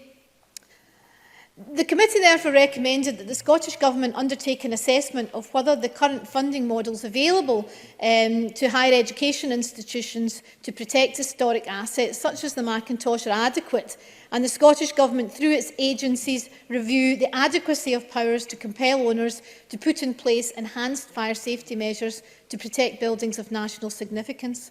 The committee was therefore pleased, following the publication of the report, that the Cabinet Secretary instructed officials to review the adequacy of powers to compel owners to put in place enhanced fire safety measures in the context of A-listed buildings. One area of particular concern raised by the conservation architect Dawson Stelfox was the need to better protect historic buildings like the MAC during their restoration. He said a focus on the importance of the historical building asset in a fire risk assessment is currently lacking in the guidance and legislation. We need to think about how we use fire safety measures and audits to protect the historic fabric in the long term. That is not a requirement at the moment. When the committee asked Historic Environment Scotland about this perceived gap in the statutory position with regards to the protection of assets during the construction, they acknowledged that increasingly there is an understanding with the historic environment and with collections associated with buildings such as museums that there is a need to protect those assets in their own right. Accordingly, the committee recommend that the Scottish Government reviews, in consultation with relevant stakeholders, the legislation concerning safety in historic buildings during the construction phase of a project in order to identify any additional legislative measures that could be put in place to protect them. There is also considerable concern expressed in the committee report at the treatment of the local community by the GSA after both fires. And our report recommended that more community engagement should take place, as I said earlier to Mr Tompkins, that decisions on the rebuild of the GSA and the use of the building in future should not be for GSA management alone. We haven't said too much in the report about the 2018 fire because the report from Scottish Fire and Rescue Service is not yet out. But I would want to put on record that the committee was concerned that we didn't see the fire plan and that we were told that the Scottish Fire and Rescue Service had signed off the fire plan only for the Scottish Fire and Rescue Service to then write to us to deny this. We were also concerned at the inability of the contractor to tell us if the fire alarm was operational on the night of the fire. And we were also concerned about the amount of activity taking place in the MACs, and particularly social activities during the restoration. However, we will have to wait and see the Scottish Fire and Rescue Service's report before we draw any conclusions from any of that. The committee welcomes some of the progress made by the Scottish Government to address the issues identified in the committee's report, and I hope this will lead generally to greater protections for Scotland's iconic buildings. And although we await the results of the SFRS report into the 2018 fire, we as a committee believe strongly that this will provide us with only part of the story. This is not about attributing blame, it's about learning lessons so that as a country we can ensure our built heritage can be enjoyed by future generations. And I and the committee therefore hope that the Scottish Government will commit to holding a full public inquiry following the publication of the SPRS report. Thank you very much. Could you please move the motion in your name? I move the motion in my name. Thank you very much. Can I say there are some members who apparently want to speak but haven't pressed the request to speak button, so I'm at a loss to know whether they're still in that position. Thank you very much. And now call on Richard Lochhead to open for the Government. Minister. I'd like to start by commending Joan McAlpine, the convener, and of course her colleagues on the committee for the substantial and thorough report and for bringing this debate to Parliament today. I believe that all of us here do recognise the immense cultural significance of the Macintosh building, and indeed, as Peter Capaldi said after the fire in 2014, there is no greater symbol of the artistic spirit of Scotland than the Macintosh building. That is why it's so important that Parliament does have the opportunity to consider the committee's findings, which reflect on the GSA's management of the Macintosh restoration site and the lessons that might now be learnt. As Joan McAlpine outlined, I'm sure we all remember the dreadful events which led to the committee's inquiry. The nation was rocked by the first fire back in 2014. And all of Scotland, all of civic Scotland in particular, but indeed people beyond Scotland, came together to support the GSA in its ambition to rebuild. We watched with admiration the careful, skillful and specialist work needed to bring this icon back to its former glory. And just as the completion of that work seemed within touching distance, the tragedy of the second, much more destructive fire shook us all once more. Again, the impact was felt worldwide. But in all of this, I think it's important to remember the immediate and brutal impact on the GSA staff and their students. And of course, as others will mention, also to their neighbours in the Garnet Hill community as well. And I want to pay tribute to all of these people, to the residents and businesses for their patience and resilience in the face of extraordinary difficulties, to the GSA staff for picking themselves up once more for facing the renewed and ever greater challenge and throughout of maintaining their core purpose, which is to provide a top quality learning experience for over 2,000 students. Yep. Adam Tompkins. Very grateful to the Minister for taking an intervention. Does the Minister agree that the GSA have not, the GSA management have not only allowed this iconic building to burn down twice in the space of 4 years, but in the aftermath of the 2018 fire, they treated their neighbours in the Garnet Hill community that he was just referring to, both residents and businesses up and down Sauchiehall Street, with disdain and contempt? And that you put all of this together, is it not the Minister's view that the time has long since passed for the Macintosh building to be taken out of the hands of the GSA and placed into public trust? Minister. Although I would not necessarily share the same language as Adam Tompkins uses, I would certainly say that there are some harsh lessons to be learnt. And the Glasgow School of Art and their management, who indeed I met yesterday, are the first to admit that there are lessons to learn in terms of how they communicated with the local community following the fire. And they have taken steps to try and address some of these concerns. Indeed, they are working in a closer relationship with the local community. They now host meetings of the Community Council, and they've appointed effectively a liaison officer to work to bring the school and the local community together as well. So I think there are, of course, lessons to be learnt in that area. Can I also say, of course, we are indebted to the Scottish Fire and Rescue Service, who responded quickly on the night of the fire, arriving at the scene less than 5 minutes after the alarm was raised, and firefighters were faced with a well-developed fire, but despite their best efforts were unable to prevent the spread of the fire to these neighbouring properties. And of course, without that quick response from the fire service, this fire could have spread much further than it did. So incidents like this major fire remind us of the sheer bravery of these firefighters who are willing to put themselves in danger to assist others. And again, I'm sure we want to take the opportunity, as Joan McAlpine did as well, to thank our firefighters and indeed the staff, both on scene and in the operations control room at the time. It is, of course, also important to note that the Glasgow School of Art's got a very important position locally, nationally and across the world. We may think, of course, as we do, that the MAC is what we picture when we think of the GSA, but the school itself has recognised the value of the building as a teaching venue. It is also so clearly more than just a building. The outpouring of dismay so evident in the wake of these two tragedies is testament to the fact it was not just simply a building. So it's important to remember that the school is primarily a functioning higher education institution. And as I said before, I met the chair and the acting director yesterday, who impressed upon me their determination to continue to deliver excellent creative education and contribute creatively to the government's ambitions as well. Despite the extreme and ongoing pressure on GSA, they do continue to achieve, and I congratulate them that just after 3 months after the second fire, they were successfully able to begin the new academic year. And more recently, the renovated Stowe building, which again I had the opportunity to visit, opened to students, providing accommodation for the School of Fine Arts. But I am also conscious of the GSA's wider impact on the economic life of Glasgow and Scotland. It is, of course, an intrinsic part of the cultural and economic life of the city. And students and staff contribute to the exhibitions, the festivals and events across the city and in Garnet Hill, of course, itself, and often go on to settle in the local community and build businesses locally as well. And of course, let's not forget, GSA is ranked in the top 10 art and design institutions in the QS World University Rankings for 2019, underlining its enviable international status. But the focus of this debate, as we know, is the findings of the committee's reports in relation to the MAC. And there is indeed much the committee's report highlights and gives us all to reflect upon.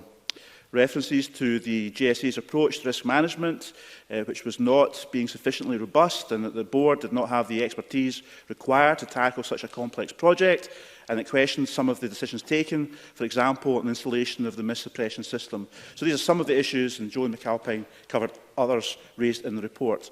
Now, of course, it is for the Glasgow School of Art, as an autonomous body and as the owner of the Macintosh building, to respond to these matters. And of course it has done so. Likewise, the future use of the MAC is a decision for the school. The board has made clear its intention to rebuild the current site, and that the MAC should return as a fully functioning art school. That's why I welcome the Glasgow School of Art's commitment to improving engagement with the local community, which will continue to be of vital importance as they develop and take forward and refine their plans. Now, the Cabinet Secretary for Culture, Tourism and External Affairs, who's sitting next to me, has responded to the committee's recommendations for both the Government and for Historic Environment Scotland officially. And what is clear is that we should seek to learn from the events of June 2018 and do what we can to help prevent similar events happening in the future. We will look at the options for a fire mitigation review and of powers to intervene in fire safety in the context of A-listed buildings in public and major institutional ownership. We have also agreed to take a very focused look at Historic Environment Scotland's statutory remit in relation to fire mitigation in buildings of outstanding special architectural or historic interest. And government officials are currently working on this in close liaison with their colleagues from Environment Scotland. In addition, the agency will review and strengthen its guidance on the risks to buildings during conservation and renovation work and its technical guidance in fire safety management. So that work will take into account the findings of the SFRS investigation once it's complete. The Government will also await the investigation's outcome before considering further the Committee's recommendation to establish a public inquiry.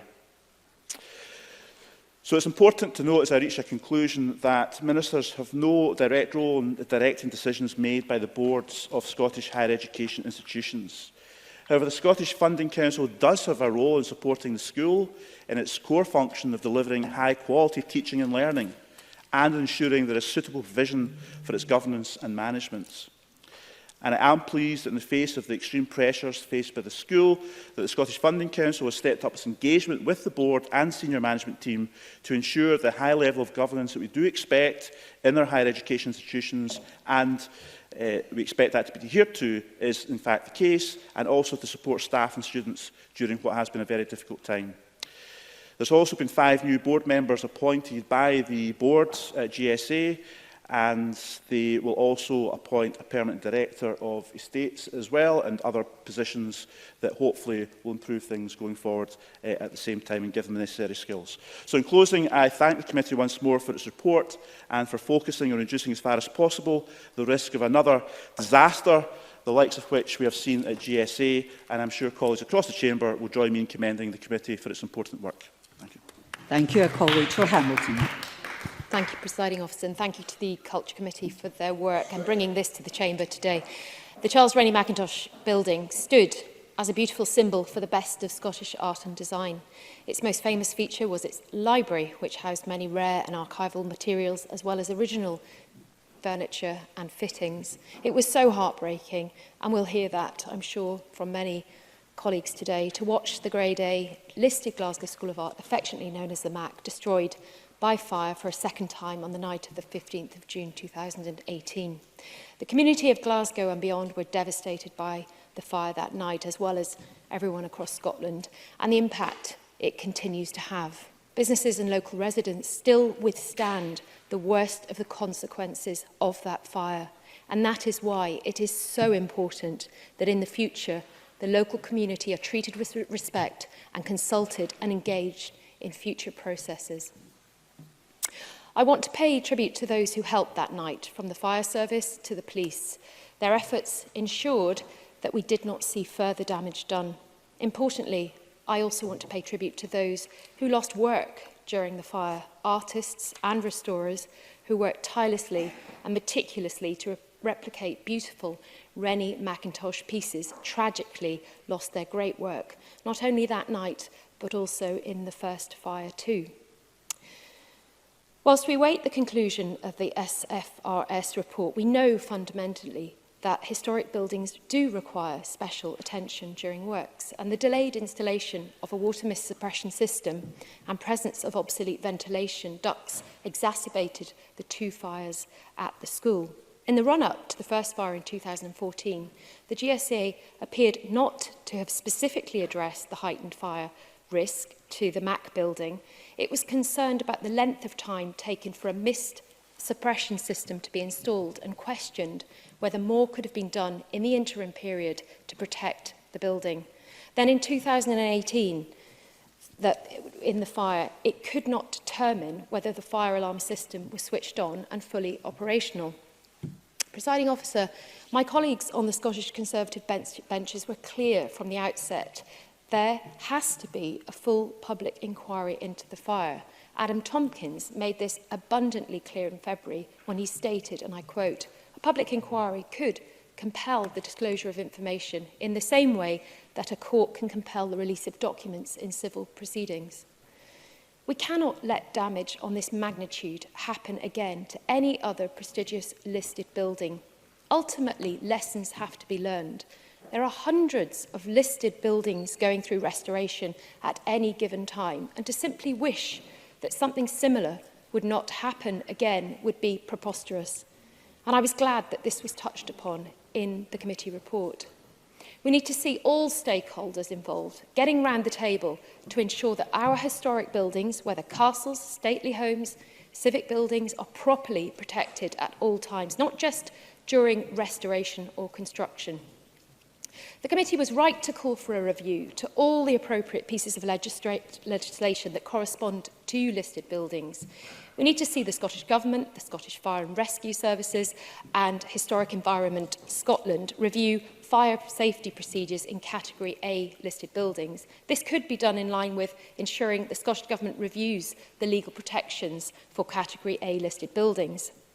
If these historic and valuable buildings are to be safely restored and maintained, there needs to be better regulations in place to ensure that contractors are respecting the unique characteristics of these buildings. And I look forward to the Minister in his close acknowledging these points.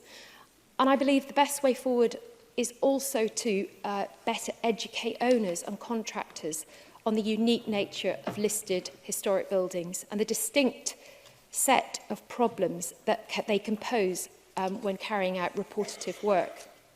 Owners must be up to date with installing fire safety measures, that was also a point raised by the committee, but also have fire action plans in place to ensure that if a fire does break out, there are appropriate mitigation measures in place to hinder the spread of the fire. And whilst I acknowledge the committee's recommendations that HES need to update that guidance to ask for better compartmentation of historic buildings to hinder the spread of the fire, I also believe that this must be done sympathetically and not to detriment the historical value of those buildings in question.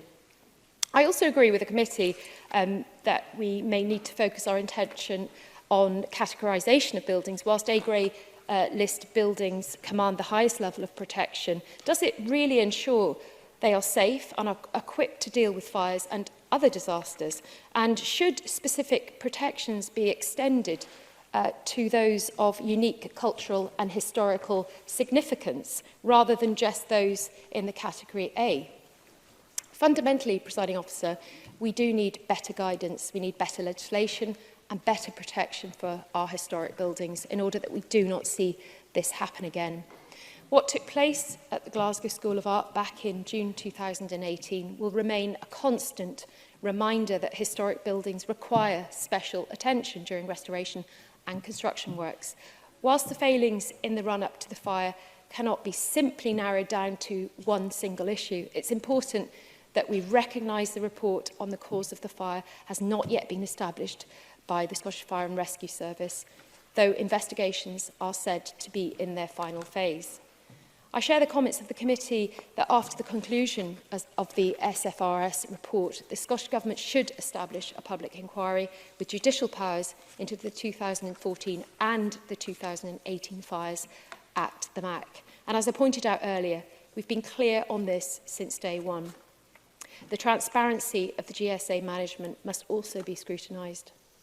The inquiry should look at the risks and susceptibility of historic buildings, of fires and the need for greater support, guidance, legislation and protection on how to ensure we do not see devastating fires such as this one in the Glasgow School of Art that night in June last year. Thank you. Pauline McNeill, 7 minutes, please. First of all, I'd like to put on record my thanks to the committee and the committee convener, Joan McAlpine, who I believe had a forensic examination of the tragedy of the Glasgow School of Art fire. And I think that this committee report has to be commended as one of the most important reports, I think, that the Parliament has completed so far, because I think that the nature of it, and they got to the very bottom and the heart of some issues that still have to be answered. So I'd like to thank them for that. Because for the second time in 4 years, Glasgow School of Art was ablaze and Stucky Hall Street cordoned off. It was a tragedy for the School of Art itself, for those associated with it, those who love it, local businesses, I mean, the O2 is still devastated. We still don't know the future of that important music venue. And as been mentioned by others, Adam Tompkinson, who have worked very closely with Adam on this issue, the community were totally devastated and still are devastated by this.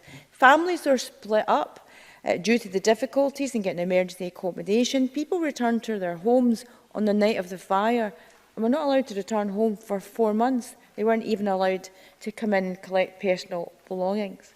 So we can never underestimate the impact of this fire. But it did expose what is not just poor relationships between the local community and the Glasgow School of Art at the time of the fire.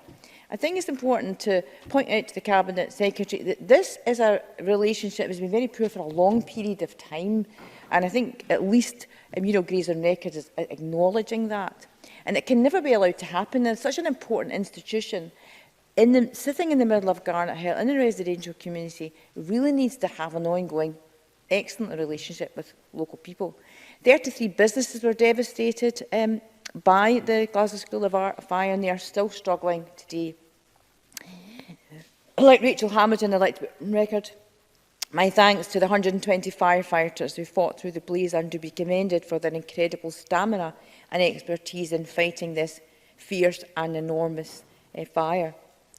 But if you ask any of the residents and business if they believe there was an adequate response from authorities, they will tell you that they felt abandoned by it. So we must learn lessons, not just about what caused the fire, we're still to learn of that, but also of the conduct of authorities during it. Because one of the important aspects of the committee's report and why the questions that they ask, I think, are so critical is because if you ask local people now, if they feel safe in their own homes, knowing that there have been 2 fires in Glasgow School of Art, they say they don't feel safe. And therefore, accountability for the fire and seeing and reading the fire service report and what caused it is absolutely fundamental, especially for those people. So the report, the committee report itself is damning on the Glasgow School of Art and what it can establish in the run-up to the fire. I wholeheartedly support the call for a public inquiry. In fact, I think it's absolutely essential, and I think it's disappointing that we don't yet have the fire report. I'm sure there are very good reasons for this. I did think that we would have it by now, and I think at the very least, I think we should know what the barriers, if there are any barriers for the conclusion of the report. I know that access to the site has been difficult, but it's 16 months on, and I think we need to have some indication of when that can be expected. So there were serious fire risks associated with a building of that nature, and it's a key part of the report that it identifies that special measures should have been taken and must be taken in a building of that kind. Lessons were not learned between the 2 fires, and like Rachel Hamilton, I found it quite astonishing to read in the committee report that they were not in a position to determine whether the fire alarm system was switched on the night of the fire. I had to read it 3 or 4 times to see if I could read it correctly. Someone must be held to account for this. How is it possible for the leadership of Glasgow School of Art to come along and tell the committee or anyone else that they don't actually know whether the alarm was switched on? And it actually beggars belief. So there should be no question in the minds of the leadership of Glasgow School of Art, and I want to get to this point before I close, because the committee also did not mince its words when it came to the governance of Glasgow School of Art, and they said explicitly that it did not give sufficient priority to safeguarding of the Macintosh. Now, to me, that must give ministers serious concerns. Now, notwithstanding what the Cabinet Secretary said about the nature of it being the guardian of the Macintosh, it is a public institution. There must be ways in which ministers can say, well, we are not satisfied that you are the correct custodians of the Macintosh. You are a public institution and you have to be accountable. The lack of transparency regarding what measures they took in 2014 is another astonishing fact, only brought out by this committee report. It's quite unbelievable. You would like to think that after one fire, that the leadership could come to the committee and explicitly spell out what measures they were taking in order to make sure that it didn't happen again. They were unable to do so. It is clear in such cases that where a historic building such as the MAC has a dual function, it's obvious, I suppose, when you read it now, that there should have been additional support and guidance in recognition of the additional fire risk. There are odd elements to the story and the strategy. Fundraising for a sprinkler mist system, which was a necessity, not optional, gives out a strange message to the public about funding fire safety measures. And to me, what it points to is that the strategy of the leadership was all over the place, because there must have been another way of raising funds for for a system that was absolutely essential to protect the building. Like Adam Tompkins, I believe there's been a complete lack of leadership here, and I'm really dissatisfied at the lack of answers that we have on this. And I just want to raise some of them in closing. There's been a catalogue of errors. We still don't know why Tom Innes suddenly departed. Ministers should be asking, it is a public institution. Why did Tom Innes leave the Glasgow School of Art, and why did he leave so suddenly? Why are 6 staff members signing confidentiality agreements? What is this confidential information that they are protecting? Why were there payouts of £210,000? The dysfunctionality at the top of this institution should be unacceptable to ministers, unacceptable to Parliament, and it's certainly unacceptable to the general public. We have to get answers to this. This is an institution we all love. We want it to have a future. It must have a future. The public must be involved in the design. The community must be involved in all of it. But before we get to that stage, we must have answers as soon as possible as to why we are in this situation. Thank you. Patrick Harvey, 6 minutes, please. Forgive me, Presiding Officer, I didn't quite hear you. Thank you for calling me in the debate, and can I recognise the work that the committee has done in producing this report. I certainly want to begin by agreeing with the central conclusions in the committee report. Yes, indeed, that the public inquiry will be required, and I hope that the government, in responding to the debate, will give some explicit assurances on that. But also the conclusion that says that the issues raised in this report go well beyond the fire itself, its causes and its effects. So I want to say something about both of those. The issues in relation to the fire, first of all, I think other members have already quite clearly set out the shock, the almost sense of disbelief at some of what has been found in this inquiry. The sense that a fire suppression system not only wasn't in place, but had to be fundraised for in the way that it had. And the evidence that I think one of the fire safety experts that the committee heard from, who said they'd never heard of any other organisation having to fundraise for safety-critical infrastructure of this kind. I really do think that speaks to the extraordinary and exceptional circumstances that the GSA had found itself in. And I think that one of the questions that the committee raises, that again I would ask the government to respond to, is the fact that Historic Environment Scotland didn't have the power to mandate the fire prevention and other preservation measures that were required. The report does make some conclusions around this, and I think asks for the government to look at the overall remit of Historic Environment Scotland, and I hope that's something the Minister will reply to.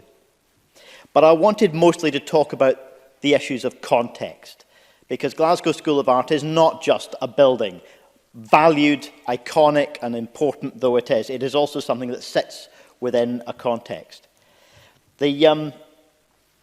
The written submission from the Displaced Residents Group, which the committee's report cites, includes one section which I'd like to read out. A long-standing resident writes, the only interaction with local residents has been Glasgow School of Art surveyors checking for movements and subsidence due to demolition and building works.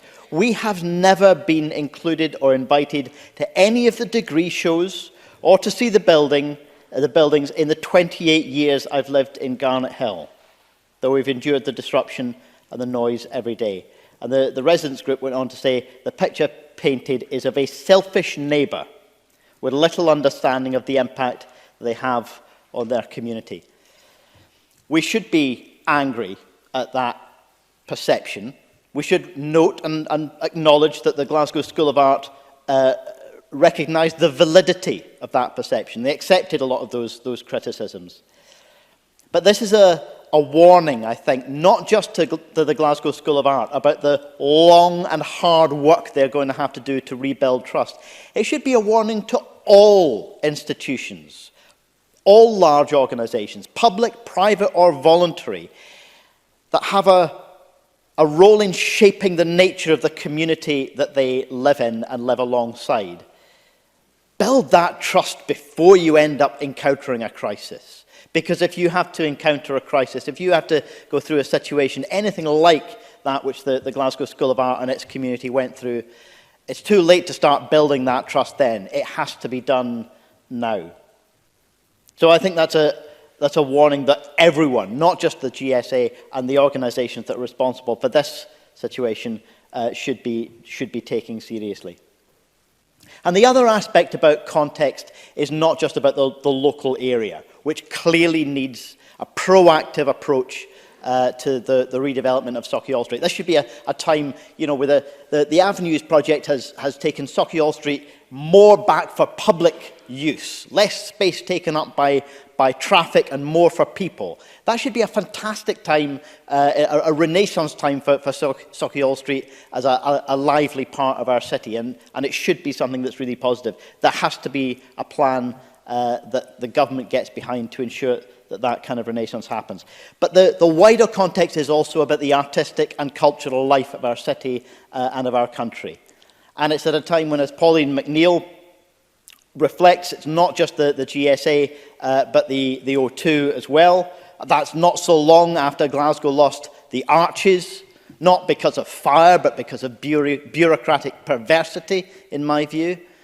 And in the wake of years of reductions in arts funding, not just from government, but a lot of the private sector donations, the sources of funding that the arts community gets from the private sector have been squeezed as well because of the economic circumstances.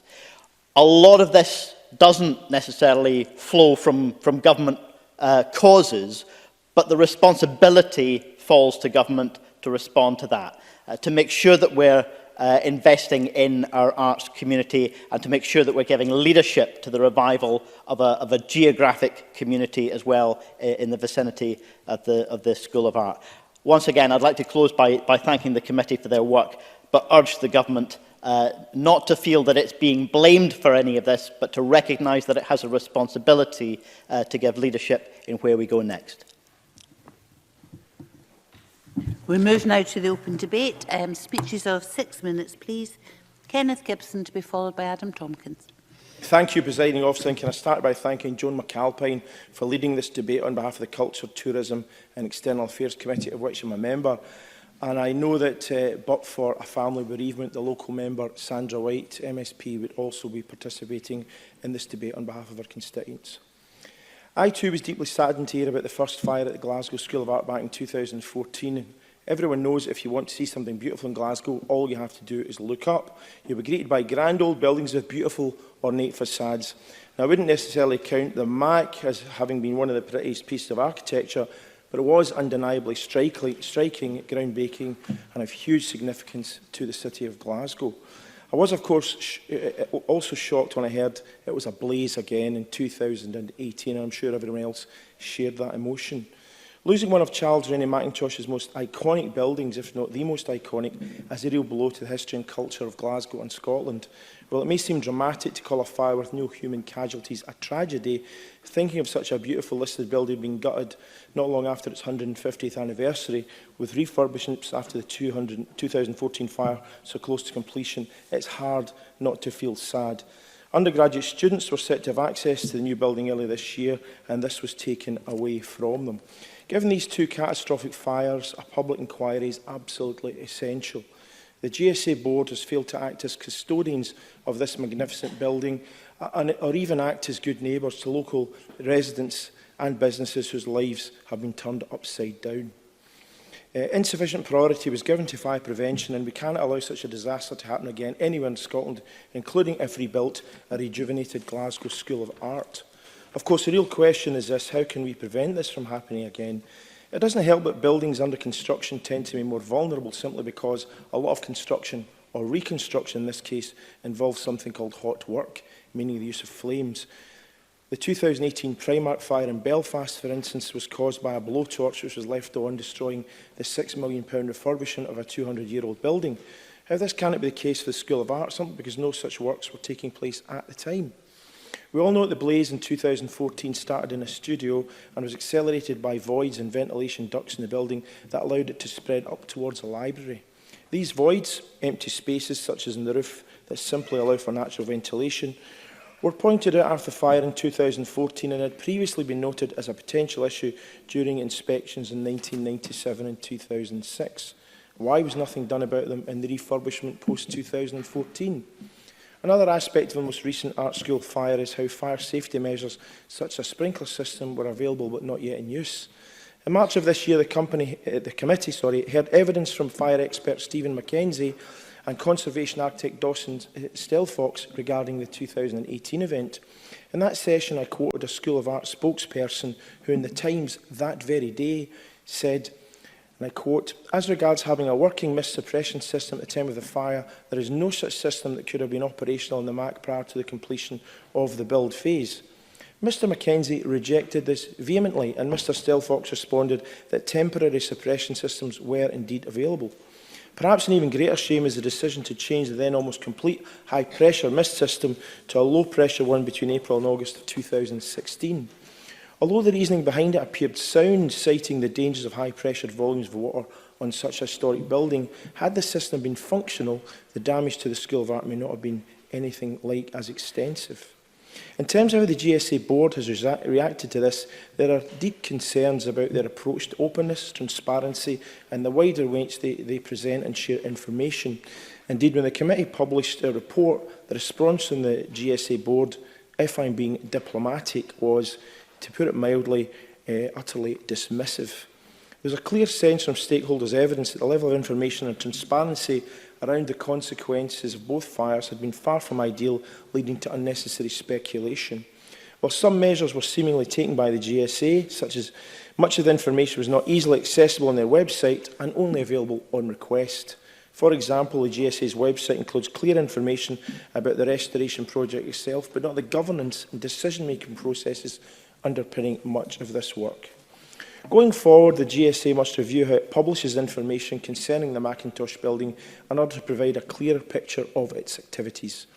Of course, we must all await the outcome of the fire investigation into the events of last June before agreeing the next steps on the lessons to be learned. And I'm sure many of us are frustrated that it has taken some 15, 16 months already, and we would like to see that report, a comprehensive, detailed report, obviously, as soon as possible. However, it is clear that there must be more transparency regarding the processes which will be put in place regarding any future rebuild of the Macintosh building. Presiding officer, it's no exaggeration to say that the Glasgow School of Art fires have marked the city of Glasgow and indeed most particularly the community that surrounds it. It affected staff, students, Glaswegians and reverberated beyond.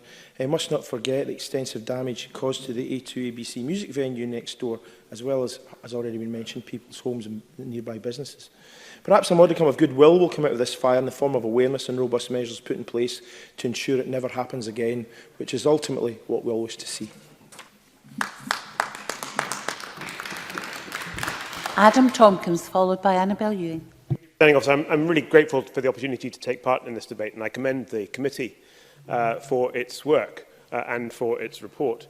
Presiding Officer, I called for a full public inquiry into the fire at the Glasgow School of Art in February of this year, 1 month before the Culture and Tourism Committee published its report, and I was, of course, delighted to see the committee echo my call for such an inquiry in its conclusions and recommendations. We need a full public inquiry for two reasons. First, to establish beyond doubt what happened in June 2018 when the Macintosh building burnt down for the second time in 4 years and why it happened. And secondly, and every bit as importantly, to come to a view as to what should happen to the building in the future. Now, the Culture and Tourism Committee has done excellent work in identifying a whole series of unresolved questions, but we now need a properly empowered public inquiry to answer those questions. Questions concerning the management and oversight of the MAX restoration by the School of Art, by the principal contractor Kier Construction and by subcontractors, and questions about whether appropriate fire safety measures were implemented following the 2014 fire in the same building.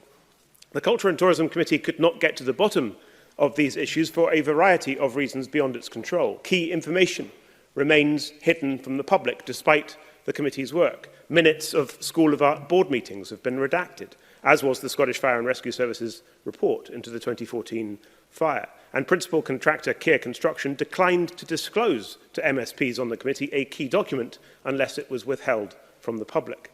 A public inquiry would, as Rachel Hamilton pointed out in her remarks, be able to compel the disclosure of information in the same way that a court of law can in normal civil proceedings. Now, among the key questions that we need an inquiry to answer are the following, Presiding Officer, and this is not an exhaustive list. First, the 2014 fire was put out quickly once the fire brigade arrived, but it had already spread to the top floor by the time they arrived. In June 2018, the fire brigade arrived on the scene within minutes of the alarm being raised, but by the time they got there, the whole of the Macintosh building was ablaze, from top to bottom. SFRS have said that the 2018 fire must have been burning for between 45 to 60 minutes before the alarm was even raised. For an hour before the alarm was even raised. How was this allowed to happen?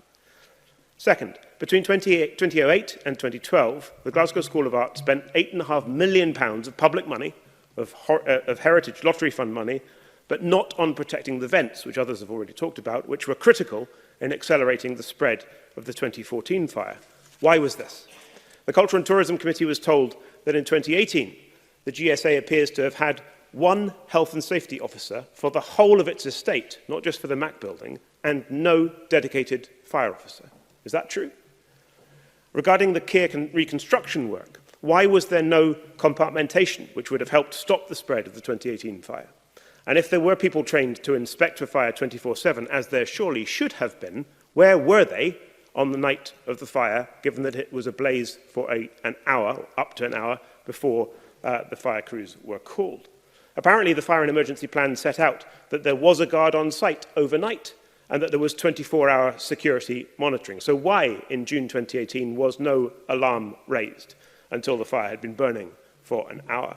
And finally, when asked by MSPs on the Culture and Tourism Committee, Kier could not confirm, as we've already heard from Pauline McNeill, that the fire alarm system had not been switched off in June. This is absolutely extraordinary. There had been dozens of false alarms in March, April and May, but none in the 3 weeks prior to the 2018 fire, and apparently no sound of an alarm on the night of the fire. So what explains this? These are just 5 of the questions that we need answers to, questions which have been identified by Joan McAlpine's committee, but not yet answered.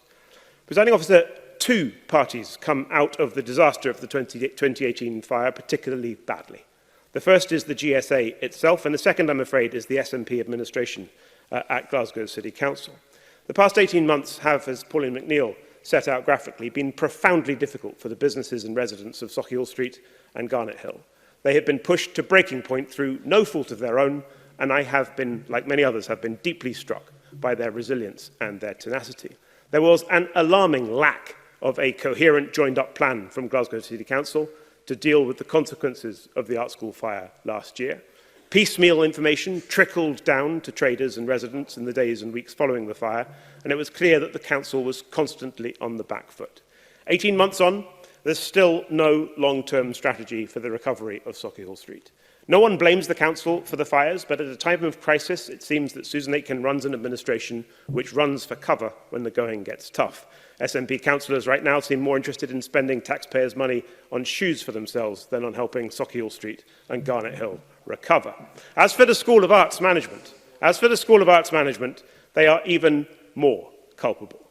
Under their stewardship, Charles Rennie Mackintosh's jewel has been allowed to burn down twice. The School of Art, Presiding Officer, has straightforwardly failed in its custodianship of what is a national treasure. And I say to the Minister, don't allow them to pull the wool over your eyes. Since the 2018 fire, GSA management have behaved with appalling high-handedness and arrogance towards local residents, with callous disregard towards local businesses, and with dismissive disdain towards members of this Parliament and other elected politicians. They are not fit to run the School of Art. They are obstructive and secretive. They are rotten neighbours. They lack any sense of civic duty and responsibility. And in my view, Presiding Officer, the Mackintosh building and its restoration should be taken away from them. And Charles Rennie Mackintosh's glory should be rebuilt, not as a private art school, but as a public asset for us all to enjoy, indeed as a magnet drawing tourists from all over the world to Glasgow to celebrate the crowning achievement of one of our finest ever artists. Annabel Ewing, followed by James Kelly. Thank you, Presiding Officer. As a member of the Culture, Tourism, Europe and External Affairs Committee, I am pleased to have been called to make a contribution to this afternoon's debate on our committee report entitled The Glasgow School of Art Mackintosh Building, the Loss of a National Treasure. And can I say at the outset that for all members of the committee across all political parties, and we did approach this on a non-partisan basis, and I'm a bit disappointed in the tone of Mr Tompkins, but that's up to him. But on a cross-party basis, what we felt in the committee was an incredible sense of loss, and that underlined our work. And this incredible sense of loss has been our key motivation in examining what has happened and what must happen going forwards to ensure that lessons are learned. Presiding Officer, I would wish at the outset to take the opportunity to thank the committee clerks for all their sterling work in producing this very comprehensive report, which was published on the 8th of March 2019. In our report, I believe that we have set forth fairly the evidence received and have reached conclusions and recommendations without fear or favour, and that indeed is as it should be. And the key recommendation we have made, that has been referred to already today, is that the Government should establish a public inquiry once the Scottish Fire and Rescue Service has concluded its own investigation. I'm pleased to note from the Minister's comments today that that has not indeed been ruled out. And this need for a public inquiry is quite clear, given the significant number of disparate and important strands covered by our report, both as far as the MAC building itself is concerned, but also as far as wider issues that have been raised about historic buildings and national treasures in general are concerned. And indeed, it became quite clear that we need to look in this regard at the role of Historic Environment Scotland, both in general terms and also in particular in the context of restoration works. Regrettably, in the case of the MAC, there appears to have been an arm's-length approach. This was not a help. Turning to the Glasgow School of Art Board, the custodians, indeed, of this most precious of buildings, it has to be reiterated again that they presided over not just one, but two catastrophic fires. The first on the 23rd of May 2014 and the second on the 15th of June 2018. And the obvious question that indeed arises is what lessons did they learn after the first catastrophic fire? In fact, the committee did its best, Presiding Officer, to ascertain exactly that, but there was sadly a lack of clarity. And indeed, it was very difficult, for example, to get to the bottom of why a water mist suppression system had not been fully installed by 2014, even though it had been agreed to proceed with such an installation in 2008. And as we have heard, it was stated by the GSA board that fundraising needed to be carried out, albeit it is not clear also why the non-core Scottish Funding Council sums of, I believe, around £198,000 per annum, awarded apparently for heritage purposes, could not have been used. And how, in fact, was that money spent? Did it go towards perhaps the purchase of new buildings rather than for heritage purposes? These matters are not clear and must be clarified. It was also stated that aside from the fundraising issue, it was subsequently discovered only in July 2013 that there was a problem with asbestos, which required to be dealt with prior to installing a water mist suppression system. Again, the question arises as to why this key fact was discovered so late in the day, given fundraising for the project had commenced in 2009. Surely there should have been a full technical survey conducted when considering the project to determine as a matter of fact what needed to be done. This then would have informed the decision as to the amount of money that would need to have been raised. Questions also arose as to whether proportionate measures were taken with regard to risk management by the board. Questions also arose as to transparency of information available, including the itemisations of items lost in the collections in 2014 and 2018, the value of each item, and so forth. And in this regard, questions also arose as to the relevant insurance cover in place. And I had asked at committee for a copy of the current insurance policy to be made available. And whilst the GSA said in committee and that on the 15th of November, that they would do so, they subsequently refused to make this policy public. So we have no idea what cover is in place, what conditions are set forth with regard to the cover, what the value of the cover is, and whether the policy will be paid out, and will it be paid out in full, and when will it be paid out. This is simply not acceptable, Presiding Officer, not least as the public purse paid for the cost of the insurance premiums. In conclusion, it is, I believe, indeed vital that we get to the bottom of all of this, for the MAC was, as we have heard, not just a national treasure, but it was of very significant international importance. And, Presiding Officer, in examining the facts that we have been able to unearth thus far, it is really very difficult to see how it would be possible going forwards for a sustainable position to be that the dual purpose of the MAC as a functioning art school and as a museum could continue. Indeed, calls have been made that the MAC be set up under a public trust, and it is very difficult indeed to see, even with the facts available to us today, how that position is not preferable to the current status quo. Thank you, Presiding Officer. James Kelly, followed by Tom Arthur. Thank you, Deputy Presiding Officer. I welcome the opportunity to take part in this afternoon's debate, and I thank the committee for the important work they've done in this inquiry to highlight such key issues in relation to both fires, in relation to the Glasgow School of Art. I recall in May 2014 leaving a meeting in Bath Street, Glasgow, and heading up towards Sauchiehall Hall Street. It was a lunchtime, and the smoke was beginning to fill through the sky, and people were shocked and a bit in fear as to what was happening. And they became even more shocked later when it became apparent that the Glasgow School of Art was in fire, such an iconic building. That shocked many, as many of the colleagues have said in the debate. And imagine that how that shock was amplified 4 years later. Again, I found myself in Glasgow city centre returning from a social event on a Friday night, and I dropped somebody in Sauchiehall Hall Street, and you could sense there was a bit of commotion. But by the time I drove home, it was all over the news that the art school building was again on fire. You know, twice in 4 years, no one could quite believe it. And therefore, the committee inquiry work is very important. However, you get the sense that the work the committee have undertaken has been hamstrung slightly because of the lack of report from the Fire and Rescue Service. And I think it's absolutely crucial that that report is completed as quickly as possible. And there were calls for that to take place in June of this year when Pauline McNeill held our members' debate. And, you know, 4 months down the line, we still await that. And I think that's an important piece of the jigsaw. There's no doubt that people have highlighted on the role of the Glasgow School of Art, and I think that is absolutely correct.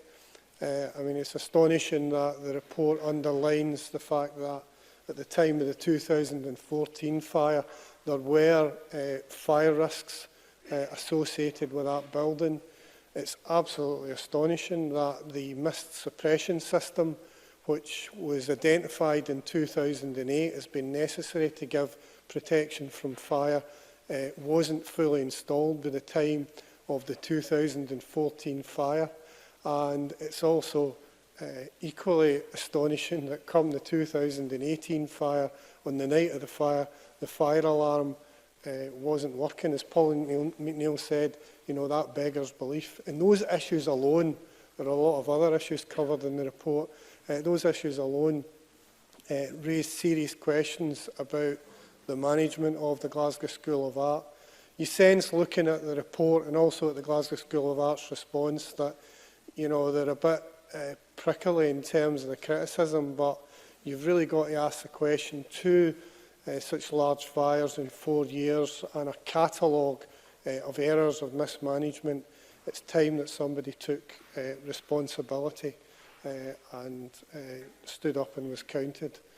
I think, as Patrick Harvey highlighted, and also Adam Tompkins, who both, along with Pauline McNeill, have done a lot of good work on this issue in Glasgow, they've all highlighted the fact that the local community continues to be left in an isolated position as a result of the fire.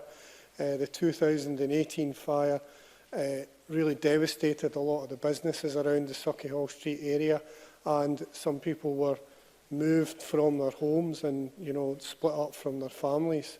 And there remain concerns about the real kind of lack of support, and also the lack of engagement from the Glasgow School of Art. I was struck by the contribution Patrick Harvey made in talking about the resident that in 28 years hadn't had any engagement with the art school at all.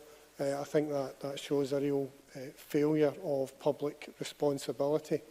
So I think there are multiple issues here, and that's why members and the committee are right to call for a public inquiry.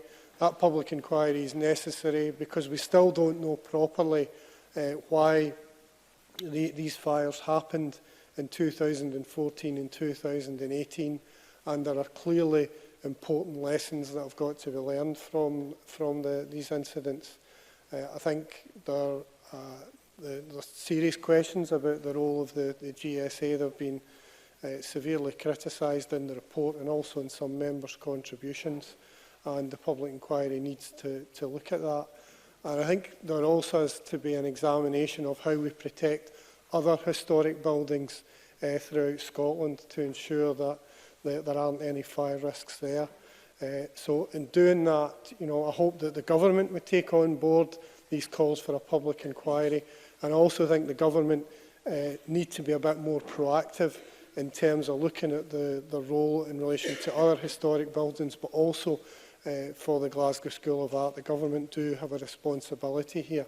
So in summing up, Deputy Presiding Officer, I think there's been an important body of work that the committee has carried out, but it's by no means the end of the matter. There are a lot of questions that remain unanswered. We need a public inquiry, and we need an identification from the Minister of what action the government are going to take to address the serious issues that have been identified here this afternoon.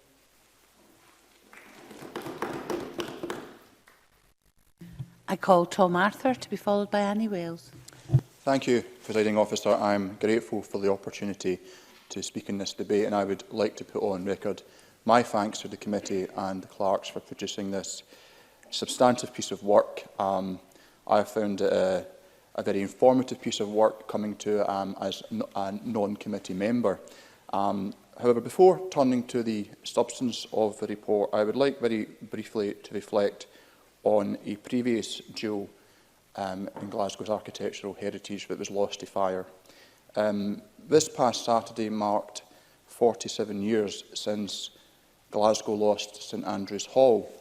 Now, I don't think there's many people perhaps in this chamber who would be familiar with St Andrew's Hall or even its history, but it was one of the premier music venues, not just in Scotland and the UK, but in Europe. It had legendary acoustics. It was home of the Scottish National Orchestra, and it hosted some of the greatest musicians of all time, from Dame Nellie Melba to Sergei Rachmaninoff, and it also hosted some of our most significant political figures, including David Lloyd George and Winston Churchill. Now, I raise this as it was lost to fire following a boxing match between Scotland and Romania. Smoking was prohibited. However, those working at the venue were lax in the rules. They did not want to tell boxing fans that they couldn't smoke. And as a consequence of that, a cigarette ignited material which burned the venue down. Now, the venue, only a facade remains today, but it stands as part of the Mitchell Library complex at Charing Cross. And the reason the Mitchell Library stands today intact is because of a firewall between St Andrews Hall and the Mitchell Library that was put in place during the Second World War.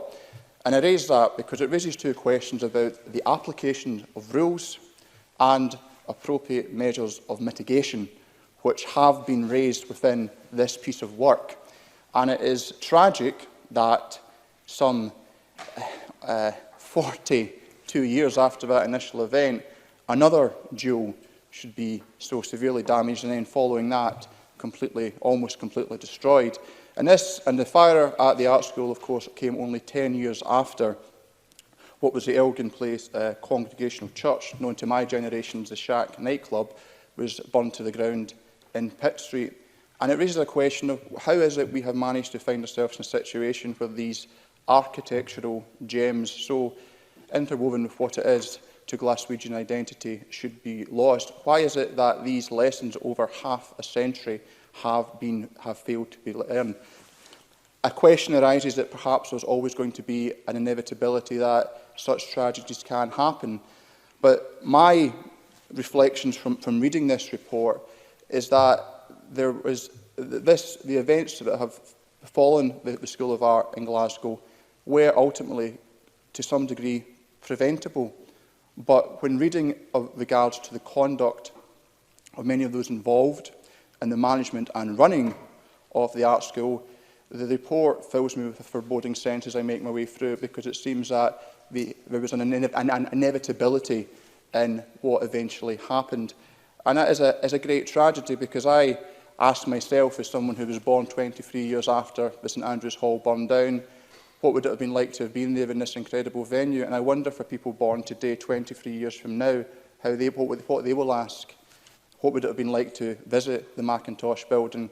I appreciate there are calls to rebuild. I think they are valid calls, and clearly I think I agree with the committee that this has to be done in consultation with both the local community and wider stakeholders. I think the point that Patrick Harvey raised about the need to build trust before encountering a crisis is a lesson for us all, but we certainly do have a job now to restore trust and to build trust.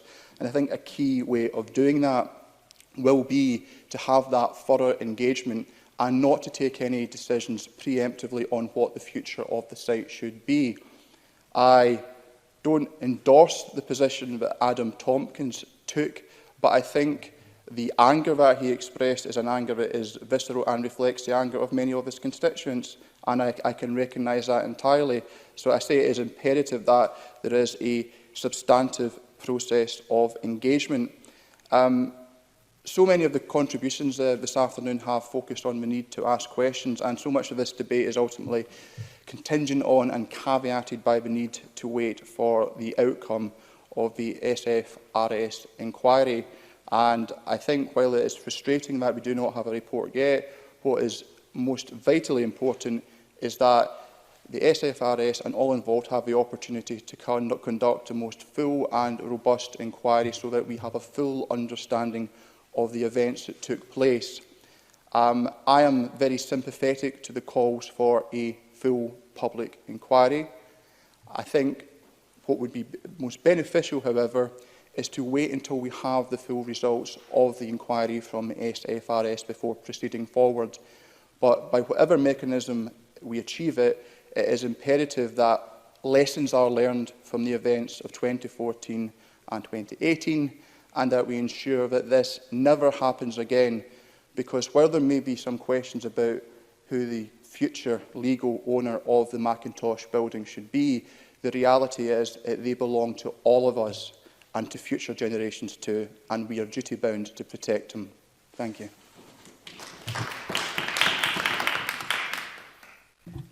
Colin Annie Wells, to be followed by Stuart McMillan. Thank you, Presiding Officer. Shortly before summer recess, I spoke in the members' debate that marked 1 year since the Glasgow School of Art fire. It was last year on June the 15th that this iconic building tragically caught fire. And as we've heard, this was the second fire to hit the building in just 4 years. And 1.5 years later, both the building and surrounding area are still feeling the effects of the very extensive long-term damage. The fact that this topic has been brought back to debate goes to show how important the Glasgow School of Art is to the people of Glasgow. Designed by one of the city's biggest icons, Charles Rennie Mackintosh, between 1896 and 1909, the Mackintosh building quickly became a well-established landmark in the city. It goes without saying that due to the architect's lasting legacy and influence within the city, Mackintosh and Glasgow remain synonymous as ever. And it's with that sentiment that we must do all we can as parliamentarians to assist plans on the building's long-term future and move forward with some of the recommendations made in the committee's report. On the one-year anniversary, it was very clear that locals were still experiencing problems associated with the fire. The resultant blaze engulfed several buildings, including the O2 ABC and several local households and businesses. Due to the cordon put in place, some businesses had to relocate, with some reporting losses of up to 75% on the previous year. Local residents expressed their frustrations too over issues like vehicle access, refuse collection and insurance claims that had to be made. And many felt that they were dumped back in their homes and just expected to go on with it and then subsequently shut out of planning for the regeneration of the area. There are a number of issues which still remain. Firstly, deciphering who was at fault for the fire and what can be taken from that for lessons for the future. The current inquiry is, of course, still in its final stages. Earlier this month, it was revealed that the report identifying the cause of the second fire would not be published until next year, which, although partly understandable given the complexities of the investigation, will be disappointing for people in Glasgow who now just want answers. The committee did note concerns with regards to the GSA's stewardship of the building in its lead up to the fire in 2014. It stated it was not convinced the GSA gave sufficient priority to safeguarding the Mackintosh building and that serious consideration should be given to placing the Mackintosh building in a trust in the future. This, of course, leads to the committee's recommendation to establish a public inquiry with judicial powers into the 2014 and 2018 fires at the Glasgow School of Art. And as I stated in the last debate, I support this call. As we've heard, it would compel the disclosure of information in the same way that a court can compel the release of documents in civil proceedings. There have been serious concerns raised over key documents being hidden from public view and questions about the management and oversight of the restoration by the Glasgow School of Art. This is supported by the committee, which expressed its desire for the GSA to be more transparent about what was lost from the Mackintosh collection in the 2014 and 2018 fires, as well as the governance of restorations. There have, of course, been further developments since the committee published its report in March that have shown further causes for concern. There have been further resignations within the executive team, which follows an exodus of 70 staff from the school since the second devastating fire last year. Concerningly, it was recently reported that 1 in 3 staff at the school feel unduly stressed at work, with 1 in 8 feeling harassed or bullied. It's clear that staff morale is extremely low, which, given the challenges ahead, is not a good place for the school to be in. Looking at what happens next and the restoration of the building, the public will not be encouraged by these reports, nor will it be by recent reports that a substantial amount of money, over £1 million, was spent in trying to relocate students to a building that has now been branded obsolete. Yes. John McAlpin. Thanks. She quite rightly cites some of these reports, and will she agree with me that some of the investigative journalism done by the Sunday Post and the Times newspapers has been very useful in this regard? Annie Wells. I would absolutely agree with Joe McAlpine on that point. But we need to know whatever happens next, public confidence will need to be restored. Once the outcome of the fire inquiry is known, the public will, of course, also want to know what is happening next, whether whether it to be rebuilt at the same site or moving to another site altogether in the area. Questions will also be asked whether it's built as a working arts school or whether it should be a public asset for the city. I sincerely hope that we can find a way forward soon. And to finish today, Presiding Officer, we must all redouble our efforts to ensure that we can move forward from the horrific events that shocked the city on 2 separate occasions. The inquiry must provide the answers that ordinary Glasgow residents and businesses have been asking for. Only then can we start to restore confidence in how the Glasgow School of Art is operating. That is the least that they deserve. Thank you. And the last of the open debate contributions is from Stuart McNeill.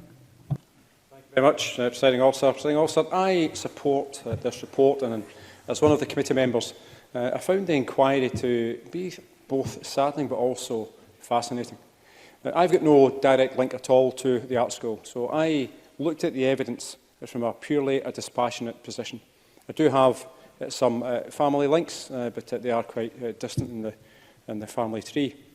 Now, I am aware of constituents who are genuinely saddened by the 2 fires, and they want the art school to be rebuilt. There is the understanding and the appreciation, however, that this will not be an easy task to achieve. Now, like colleagues, I want to highlight and also stress the point that the Fire Service Investigation Report hasn't yet been published, and any suggestions of people claiming that they know what happened should be treated with some scepticism. Now, on the report itself, now, the timeline on page 7 for me was actually very important. It was just to provide just a simple and quick-to-read background history of the last 20 years or so regarding the Glasgow School of Art.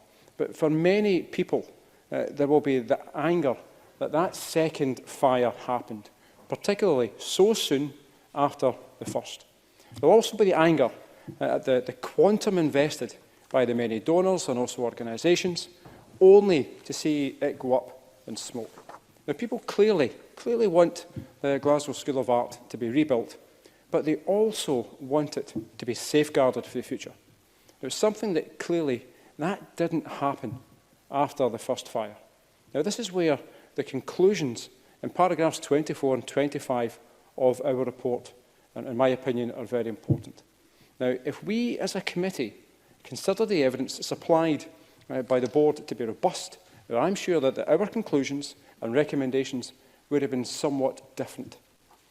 Also, our recommendations at the end of paragraph 53 concerns the compartmentation.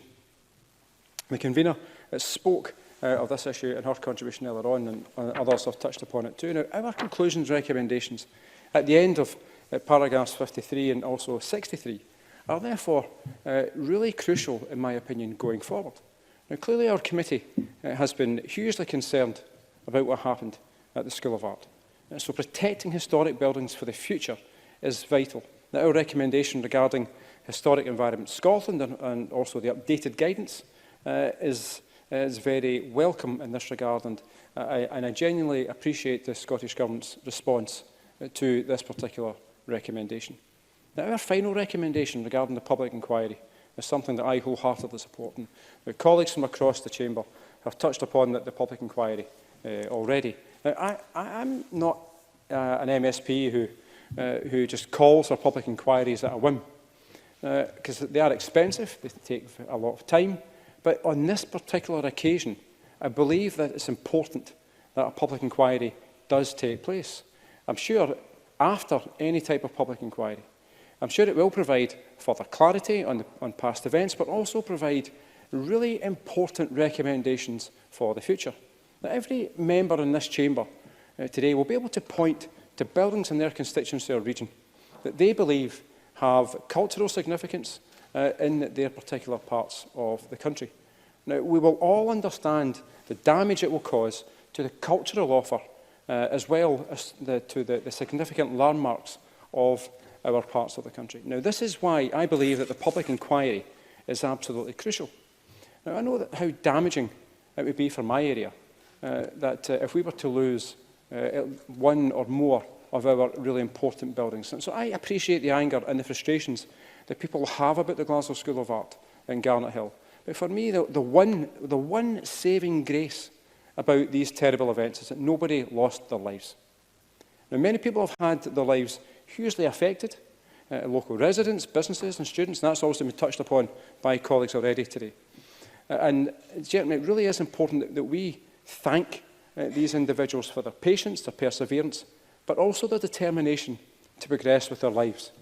But genuinely, and I say this to every single member, thankfully nobody actually lost their lives as a consequence of the speedy response of the fire service. Now, also, this report is something I have been pleased to be a part of. But I would much rather that our committee didn't actually do this type of report and do this type of work. I would much rather we actually did something that was more positive. But it became apparent that after 2 fires in 4 years, we really had no choice, that we had to do this particular piece of work. Now, out of this sadness and the frustrations and the anger, I hope that this report actually helps prevent another fire, either at the School of Art or a fire in any other building of historical and cultural significance in Scotland. Now, members mentioned the fire alarm system, and I couldn't agree more with her comments around this. I mean, the lack of clarity as to whether the system was on or off is just ridiculous, to be brutally honest. I also believe, like Pauline McNeill, there was a complete lack of leadership at the college. But I commend this report, and I genuinely hope that we as a Parliament, and we certainly as a committee, never need to undertake this type of inquiry again. Because I would rather we did actually have a more positive focus as compared to looking at what clearly has been an absolute disaster for the Glasgow School of Art. Thank you very much. We move now to the closing speeches, and I call Pauline McNeill for around 7 minutes. Please, Ms McNeill. Thank you, Presiding Officer. I want to begin by acknowledging what Stuart McMillan said there, that fortunately no one lost their life in this fire, and that has to be acknowledged. And a committee report like this shouldn't have been necessary.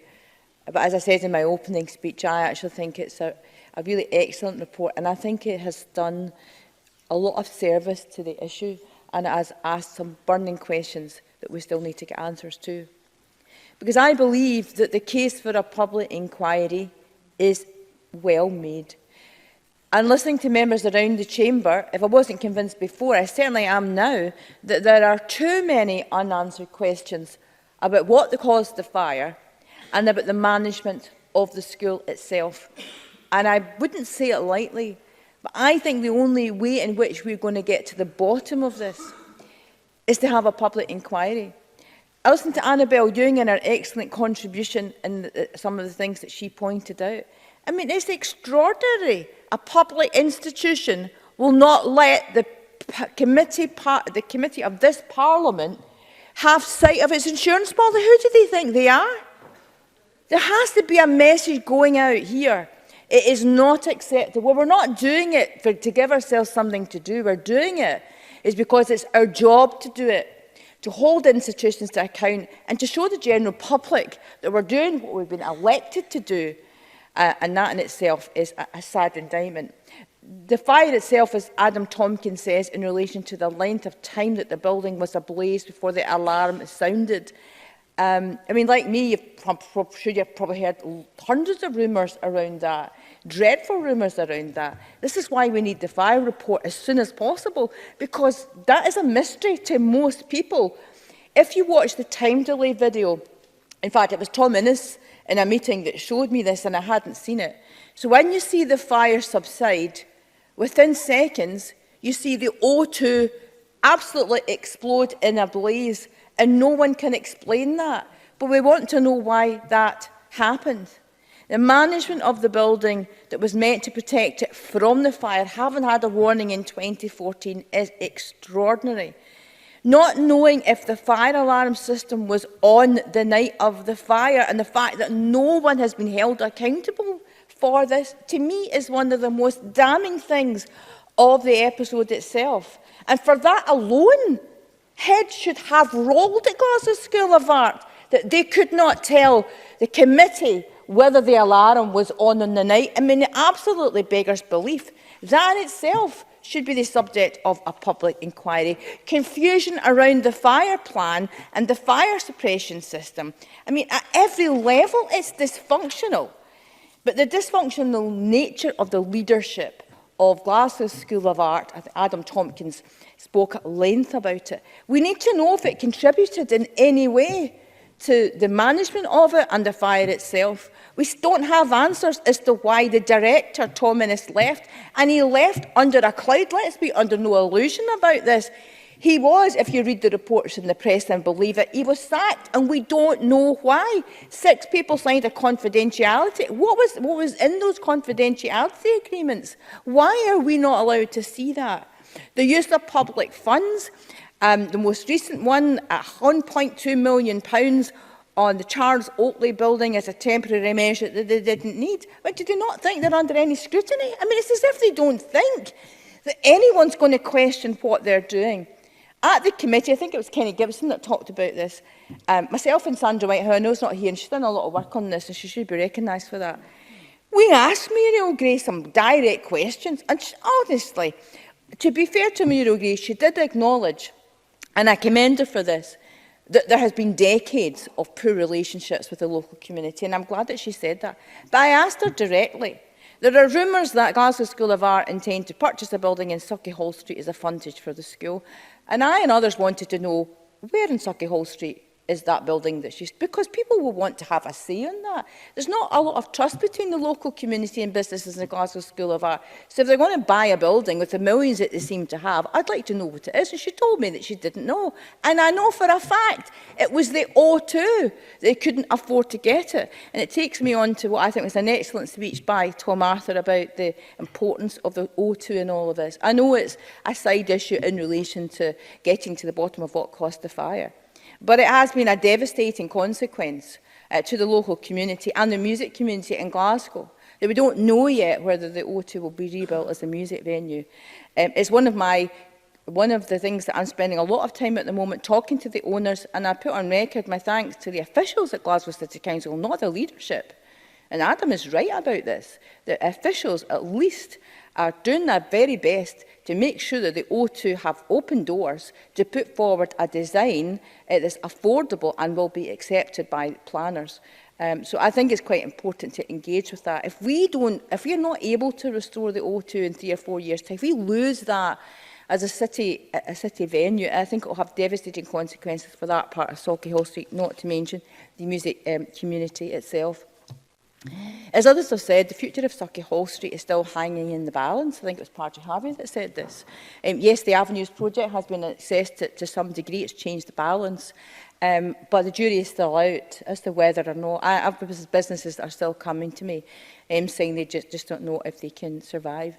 I hope the fire service report is due. I don't know what ministers can say about whether they can ask questions about the timescale. It would be helpful to know in summing up if that's an appropriate question to ask. I conclude, presiding officer, by saying I think the role of ministers is critical in all of this. I mean, if we can't get answers as a parliament, if the committee can't get answers, surely to goodness that ministers with all their authority can get answers to some of the questions that we were unable to get. It's a public institution. And I just conclude on this. I just read in the last 5 minutes the Glasgow School of Art have announced 5 new governors. Now, I've read through who they all are, and they look like very good people. But really, this was an opportunity to maybe appoint somebody who could have represented that disengagement with the people of Glasgow, but no, they didn't do that. And they're also sending out a clear message to the committee's recommendation of, or the suggestion that it should be controlled by a trust. It is a clear, to me, it is a clear signal that they're saying, no, we will take control of the Macintosh. We've appointed 5 new governors. You can go away. Well, I don't know if they've learned any lessons. In conclusion, presiding officer, there must be a public inquiry. Can the Cabinet Secretary, in closing up, indicate how warm he is to that? I know you're going to say that you'll need to read the fire report, and I fully understand that. But could you give us an insight? What is your feeling towards it? I mean, I wouldn't argue for a public inquiry lightly. I know quite often we're too quick to jump on, let's have a public inquiry. I really believe we need one in this case, and I hope when ministers read the fire report that they can back it. Thank you very much. Thank you very much. And I call Alexander Stewart to be followed by Richard Lockett. Alexander Stewart. Thank you, Presiding Officer. I'm pleased to close for the Scottish Conservatives today on the Culture, Tourism and External Affairs Committee debate on the Glasgow School of Art fire. These fires, as we've already heard, have been a catastrophe for Scotland and a loss of a national treasure. The School of Art has had such a prominent place in the hearts of the local people in Glasgow, but not just in Glasgow, across Scotland, across the United Kingdom, across Europe and across the world. Many people look upon that as an iconic situation and building, and that has been lost. As a member of the committee, I have been very interested to hear many comments today and some excellent contributions from members on this whole saga. And I commend and I congratulate the firefighters who did all they could to save the school during the fires. It is also salient to reiterate at this stage that the Scottish Conservatives have been calling for a full public inquiry since well before the committee report.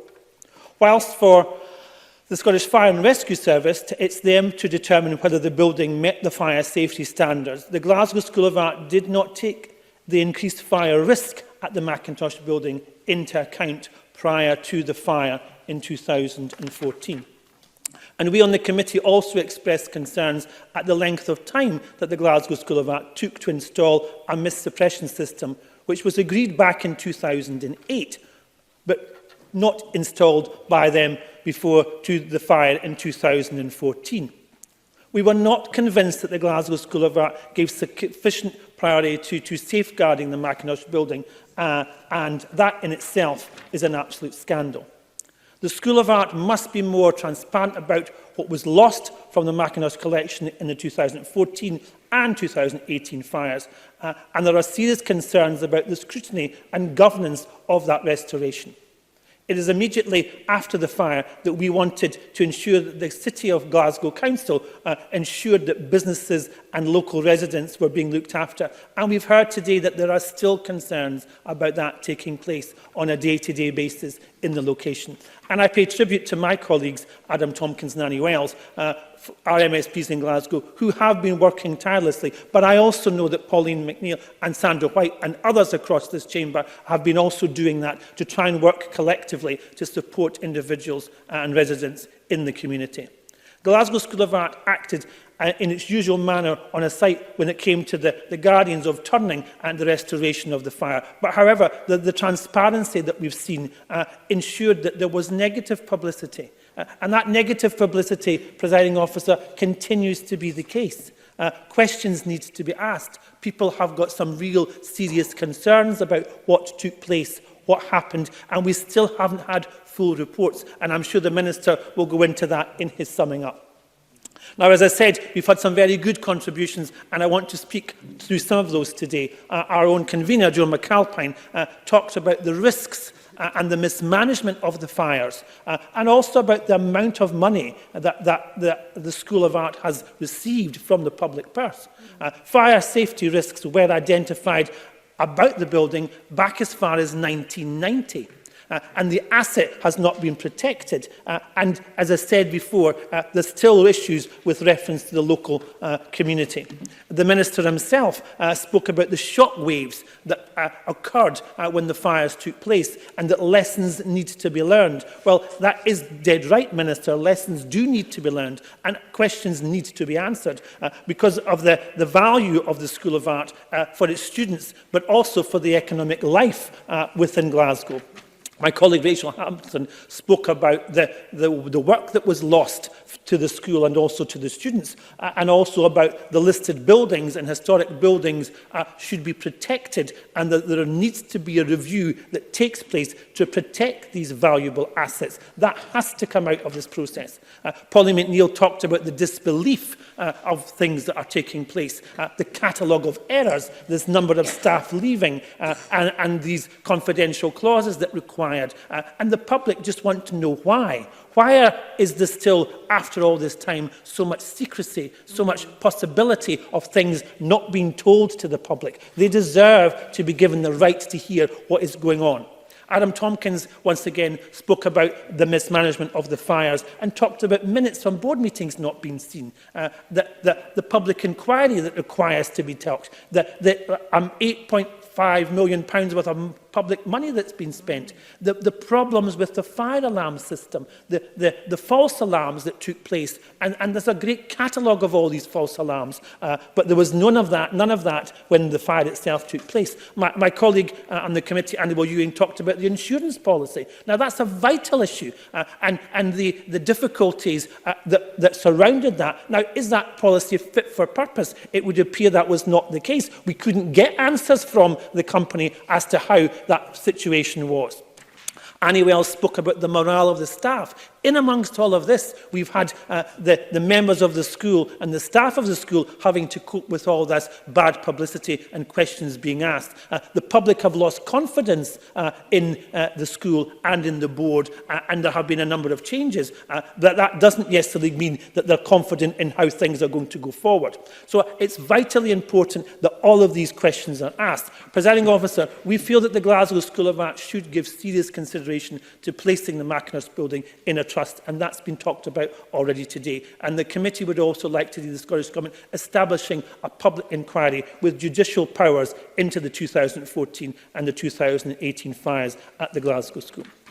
The Scottish Government, the Scottish Fire and Rescue Service, Historic Environment Scotland should clarify and review fire safety procedures in Category A listed buildings. Finally, I would like to indicate that the Scottish Government review with regards to the legal protections of Category A listed buildings is well talked about and has been talked about being reviewed, and it's vital that we ensure that it does have some weight behind that and it is compelling and supporting owners to install fire safety measures within some of the buildings. Presiding Officer, this entire saga has been damaging to the cultural heritage of Scotland.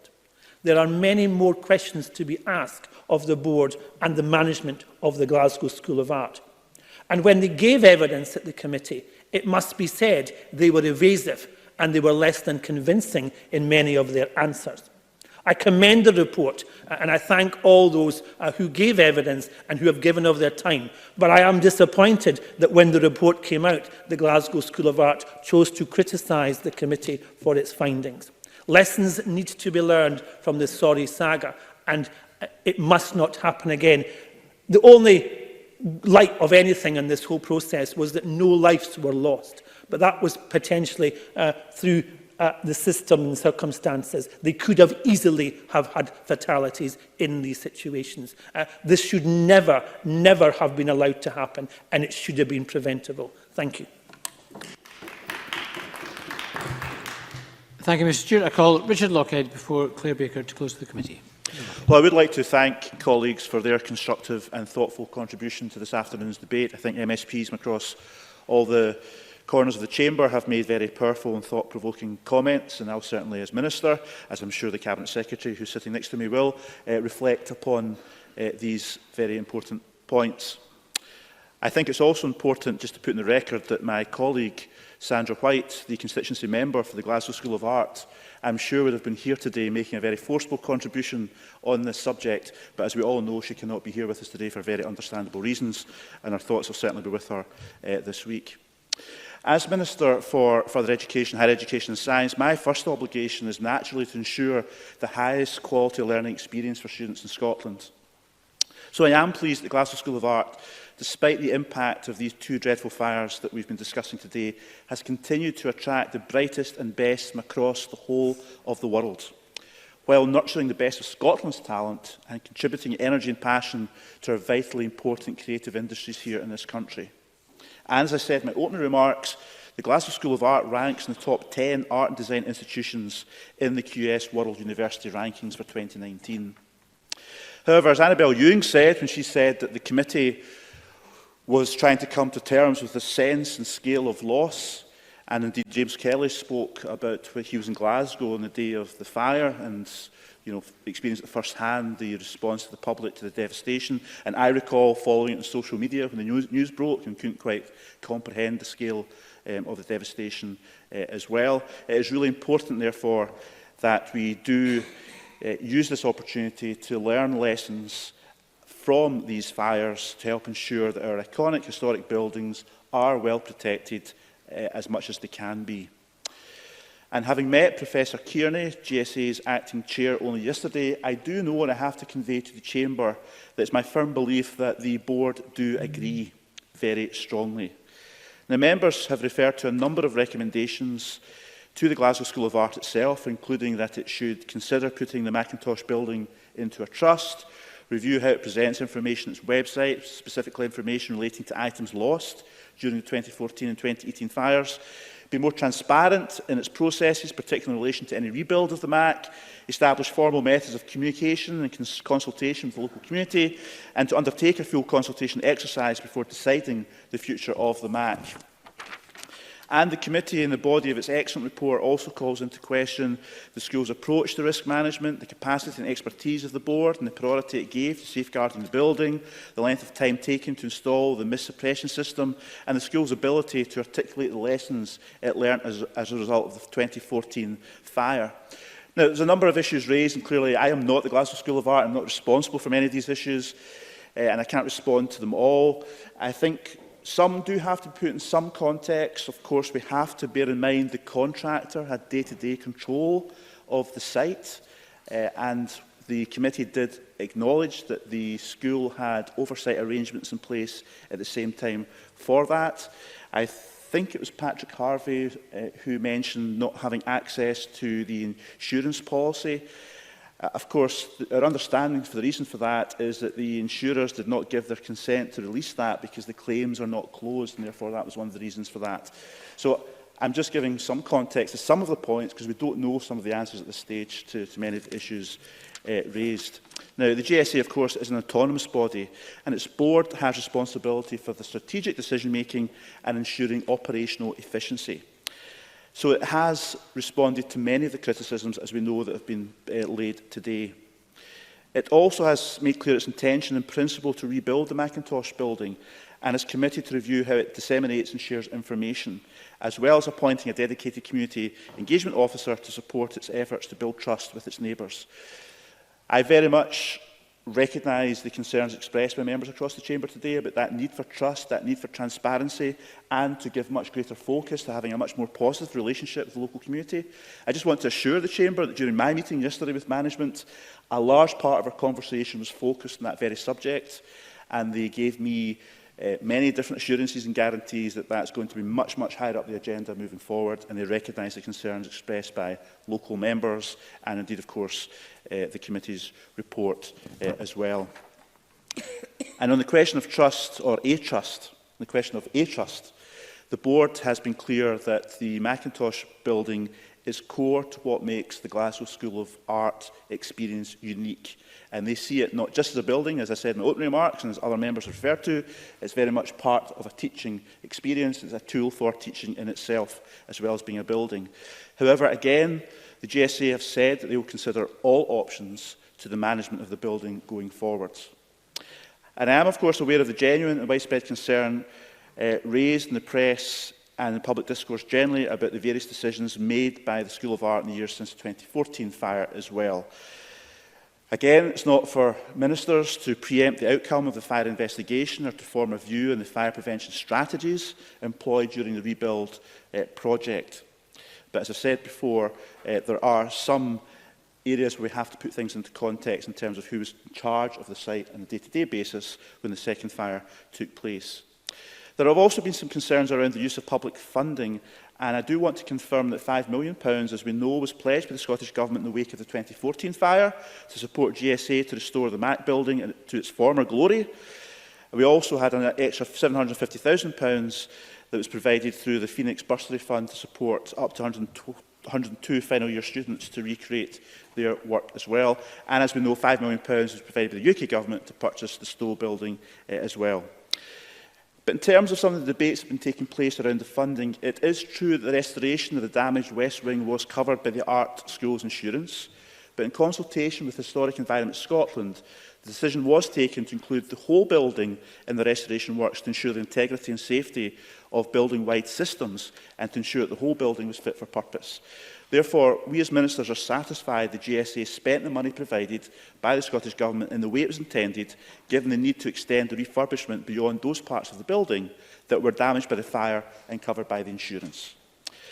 I recognise that members are also concerned about the use of funds raised through public donations, and that was mentioned by a few members in the debate as well. I should say I understand that the Scottish fundraising panel is considering that matter at the moment in light of many of the reports in the media, so that is taking place just now. I have no evidence of impropriety whatsoever, but in response to the media coverage, that investigation is taking place. Therefore, there's nothing more that ministers can give in response to that particular concern at the moment. But of course, the committee's recommendations impact much more widely than simply in the Glasgow School of Art. As I mentioned earlier, Historic Environment Scotland's statutory remit in relation to fire mitigation in buildings of outstanding special architectural historic interest will be considered by the Government and by ministers. And in addition, the agency will review and strengthen its guidance on the risks to buildings during conservation and renovation work and its technical guidance in fire safety management. Again, another feature of this debate is that many of the fires take place in buildings under construction. Therefore, that's a very vulnerable period, and that's why these issues are important and members are raising them. That's all important work to safeguard our heritage buildings in Scotland, and we of course have to take into account the findings of the Fire Rescue Services investigations once complete. So I think, given the time available, I'll just move on to the issue of the public inquiry, because quite clearly many members have forcefully made the case for a public inquiry. I will repeat, I said it before, that it is absolutely right that we absolutely await the outcome of those investigations that are underway before giving further consideration to the committee's recommendation to establish a public inquiry. As a government, we have not ruled out a public inquiry, but quite clearly there are many different factors to weigh up prior to taking any decision. But no decisions can even be contemplated until we know the detail of the Scottish Fire and Rescue Services investigations, because clearly that will provide a lot more information to enable us to take the right decisions moving forward. So in conclusion, Presiding Officer, I would urge all organisations with responsibility for the upkeep and preservation of our historic buildings in Scotland, of which we have many fantastic buildings, to take heed of the detailed and valuable findings of the committee's very thorough and powerful report. And I thank fellow MSPs again for their contributions today, in which I and colleagues in government will certainly reflect. Thank you. Thank you very much, Cabinet Secretary. And I call on Claire Baker to wind up the debate on behalf of the committee. Thank you, Presiding Officer. As Deputy Convener of the Culture, Tourism, Europe and External Affairs Committee, I am pleased to close this debate, and I would like to thank all members for their excellent contributions this afternoon. The value of the Mackintosh building cannot be underestimated. The importance of Charles Rennie Mackintosh to modern architecture and design is significant, and this stunning building was a remarkable fixture in the heart of Glasgow. People were devastated by the 2014 fire, and the footage from the scene was heartbreaking. To then, at the point of resurrection and rebirth, to witness a second fire, reported as more devastating than the first, was terrible. The shock of two fires and questions over how this could possibly happen is what prompted the committee to undertake this inquiry, to examine the overall management and custodianship of the Mackintosh building, to consider what lessons can be learned and what we can do to better protect Scotland's built heritage. Although not the focus of the Culture Committee's inquiry, we should not underestimate the human cost of these two fires. Our fire and rescue services responded professionally and passionately to both fires, but we can't underestimate the risk involved in tackling these dangerous and complex incidents. The loss of the O2 ABC as a venue is also a blow to the cultural life of Glasgow. And as Pauline McNeill's members' debate earlier this year highlighted, the 2018 fire has been extremely disruptive for residents and for businesses in the area, who have expressed to the committee their dissatisfaction with the approach of the art school. The 2018 blaze caused substantial disruption to the Garton Hill community, and many local residents and businesses were displaced for a substantial period of time. The convener, Joan McAlpine, and other members have this afternoon set out the concerns of the committee, which are significant enough for the committee to call for a public inquiry with judicial powers, following the conclusion of the SFRS report. Although the Art School have questioned the conclusions of the committee remains convinced that there is a need for further analysis of what happened and why, and that a further level of scrutiny and expertise needs to be applied to the sequence of events which led to two catastrophic fires. Presiding Officer, at times the inquiry was challenging. We received contradictory evidence and as committee members we had to weigh the evidence that was received and identify the areas where we believed there are concerns over the way in which the Macintosh building was left vulnerable to fire. There are measures that can be undertaken to reduce the risk to fire and most effectively limit the damage of fire if it happens. Glasgow School of Art sought to undertake a range of measures, but members this afternoon have highlighted the delay in installing a mist suppression system prior to 2014 fire, even though the risk of fire was evident. And while recognising the challenges of compartmentation in a historic building, questions can be raised over the level of compartmentation during the construction phase of the 2018 fire, which appears to have spread very quickly throughout the site. We await the SFRS report, but what we have learned during the inquiry does suggest that more could have been done on the construction site. As interesting as our report was and is, there is more to come following the publication. The committee received a lengthy response from Glasgow School of Art, which, in an attempt to counteract some of the concerns raised by the committee, also, in my view, managed to confirm some of the concerns of the committee. There are a couple of points I will make in relation to this. The 2014 fire was found to be accidental, and following the 2014 fire, the GSE agreed 5 key targets in relation to fire protection for the Macintosh building once it was returned to them and a functioning art school. Their 5 targets included improving compartmentation, installing a fire stopping in ducts, a state-of-the-art fire detection system, a water mist suppression system and a smoke extraction system. While these targets are all sensible measures, which arguably should have been applied to the building prior to the fire, I have concerns that they do not recognise the need for a cultural change in the approach to health and safety and fire prevention in the building. While the fire may be classed as accidental, there is no evidence that the GSE has reflected on the culture of the school or how to ensure the safe and appropriate use of modern equipment or materials in the school.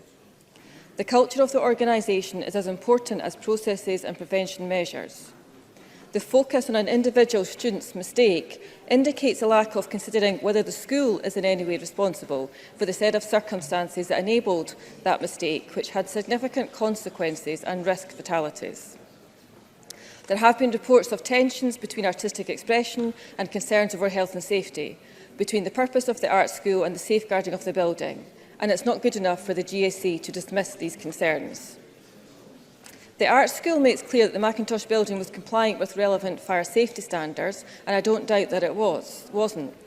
They describe the mist suppression system as an enhancement, although, as we know, it wasn't installed for 2014. The focus of fire safety standards is protection of life, and I don't think they claim to be able to protect a Grade A listed building. The question is whether enough emphasis and priority was given to the protection of the building, and the committee was not satisfied that this could be demonstrated. Looking forward, the future of the Macintosh building is still to be decided, although GSA are so far resolute in its intention to rebuild. We should all recognise the uniqueness of Macintosh building. It is owned by Glasgow Art School, but it belongs to the country. The impact of both fires has again raised questions over the appropriateness of GSA having responsibility for the building. Are they the best custodians, given their other responsibilities, in running an internationally competitive art school? Thank you. While other universities and colleges please just keep the noise down. Thank you. Thank you. While other universities and colleges own A-listed and historic buildings, Glasgow is alone in having such a unique and valuable building as part of their working estate. It is a complex building, and while I don't question the value to the few students who get to work in there are questions over whether the use of the building is appropriate. The GSA defend the dual use of the school, but questions are raised over the amount of focus the school receives as part of its activities. The school generates strong passions. As architect Malcolm Fraser commented in his evidence to the committee, they were not looking after the jewel at the heart of their estate. That was the primary failure of Glasgow Art School, and many institutions do the same. They failed to care for the jewel at their heart. The idea that the MAC be placed in a trust is not a new suggestion, nor would it necessarily mean that students could no longer access the building. Furthermore, it would alleviate some of the burden placed on the GSA and could better prioritise the building's safety. The committee therefore suggests that the GSA gives serious consideration to placing any future Macintosh building into a trust, perhaps once a new director of the art school has been appointed. The committee made a number of recommendations about the role of Historic Scotland, and I welcome the response we've had for the Cabinet Secretary for Culture to these recommendations. I do welcome a willingness to review this and to consider this and other points raised by the committee in relation to Historic Environment Scotland, and I hope the Cabinet Secretary for Culture will soon be in a position to update the committee on any progress. So I welcome the opportunity this afternoon for us all to debate the committee's report on the Glasgow School of Art fires. And it's clear from the discussion in the Chamber that there remain many unanswered questions which deserve further scrutiny, and the committee will continue to pay attention to this project as it goes forward. Thank you.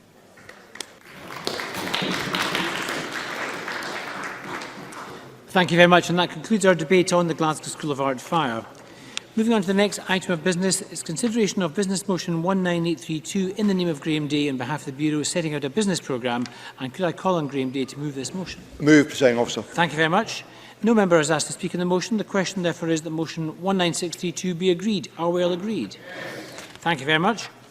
The next item is consideration of Business Motions 19625 on the Stage 1 timetable for a bill, and 19620 on the timing of a Stage 1 debate.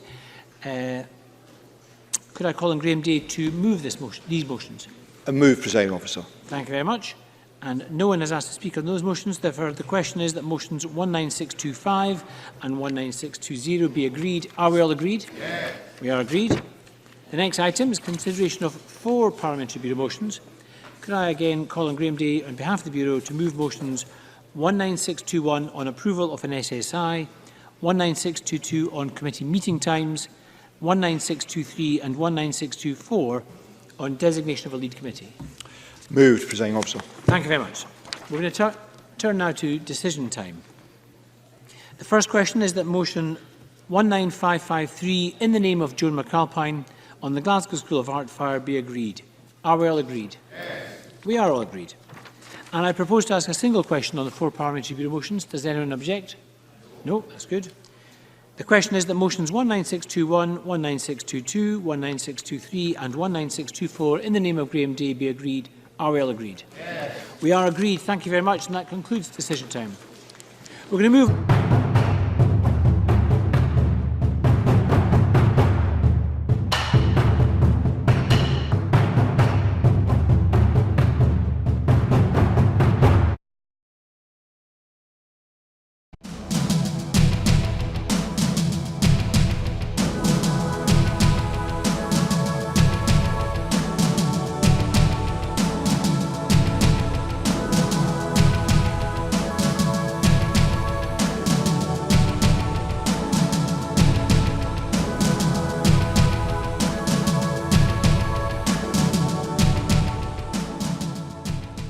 Well, it's lovely to be out on such a sunny evening in Edinburgh, but it's a shame that we have to be out tonight protesting against the 2-child cap and the rate clause, well more than a year since Alison Thulis, my colleague at Westminster, first spotted it in the small print of a Tory budget. Very glad to see such a huge demonstration today and so many people still coming along 1 year after the rate clause came into force to show their opposition to this vile and despicable policy. The UK government have never been able to justify this policy, and we saw that this week with Esther McVeigh's pathetic attempts to say that the rate clause was somehow double support for women and that gives them some kind of chance to talk about the most appalling and disturbing experience of their life.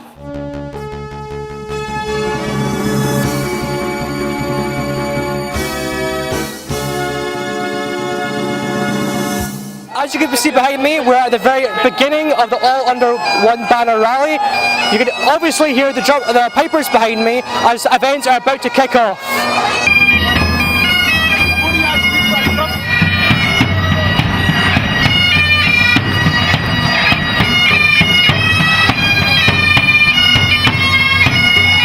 It's time to aim high, look resolutely outwards, and never, ever accept second best. Above all, it's time to believe that we can. We can build that better country we know is possible. And friends, we will. If you enjoy watching our programmes, please help us to be Scotland's independent broadcaster by signing up to become a Broadcasting Scotland supporter.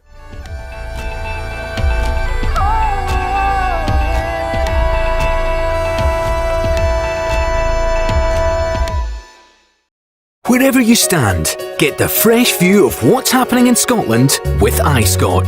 Celebrate everything about our country with intelligent, in-depth insight from lifestyle, culture to puzzles, and all the opinions you'll need. Whether it's digital or by post, subscribe now to iScot.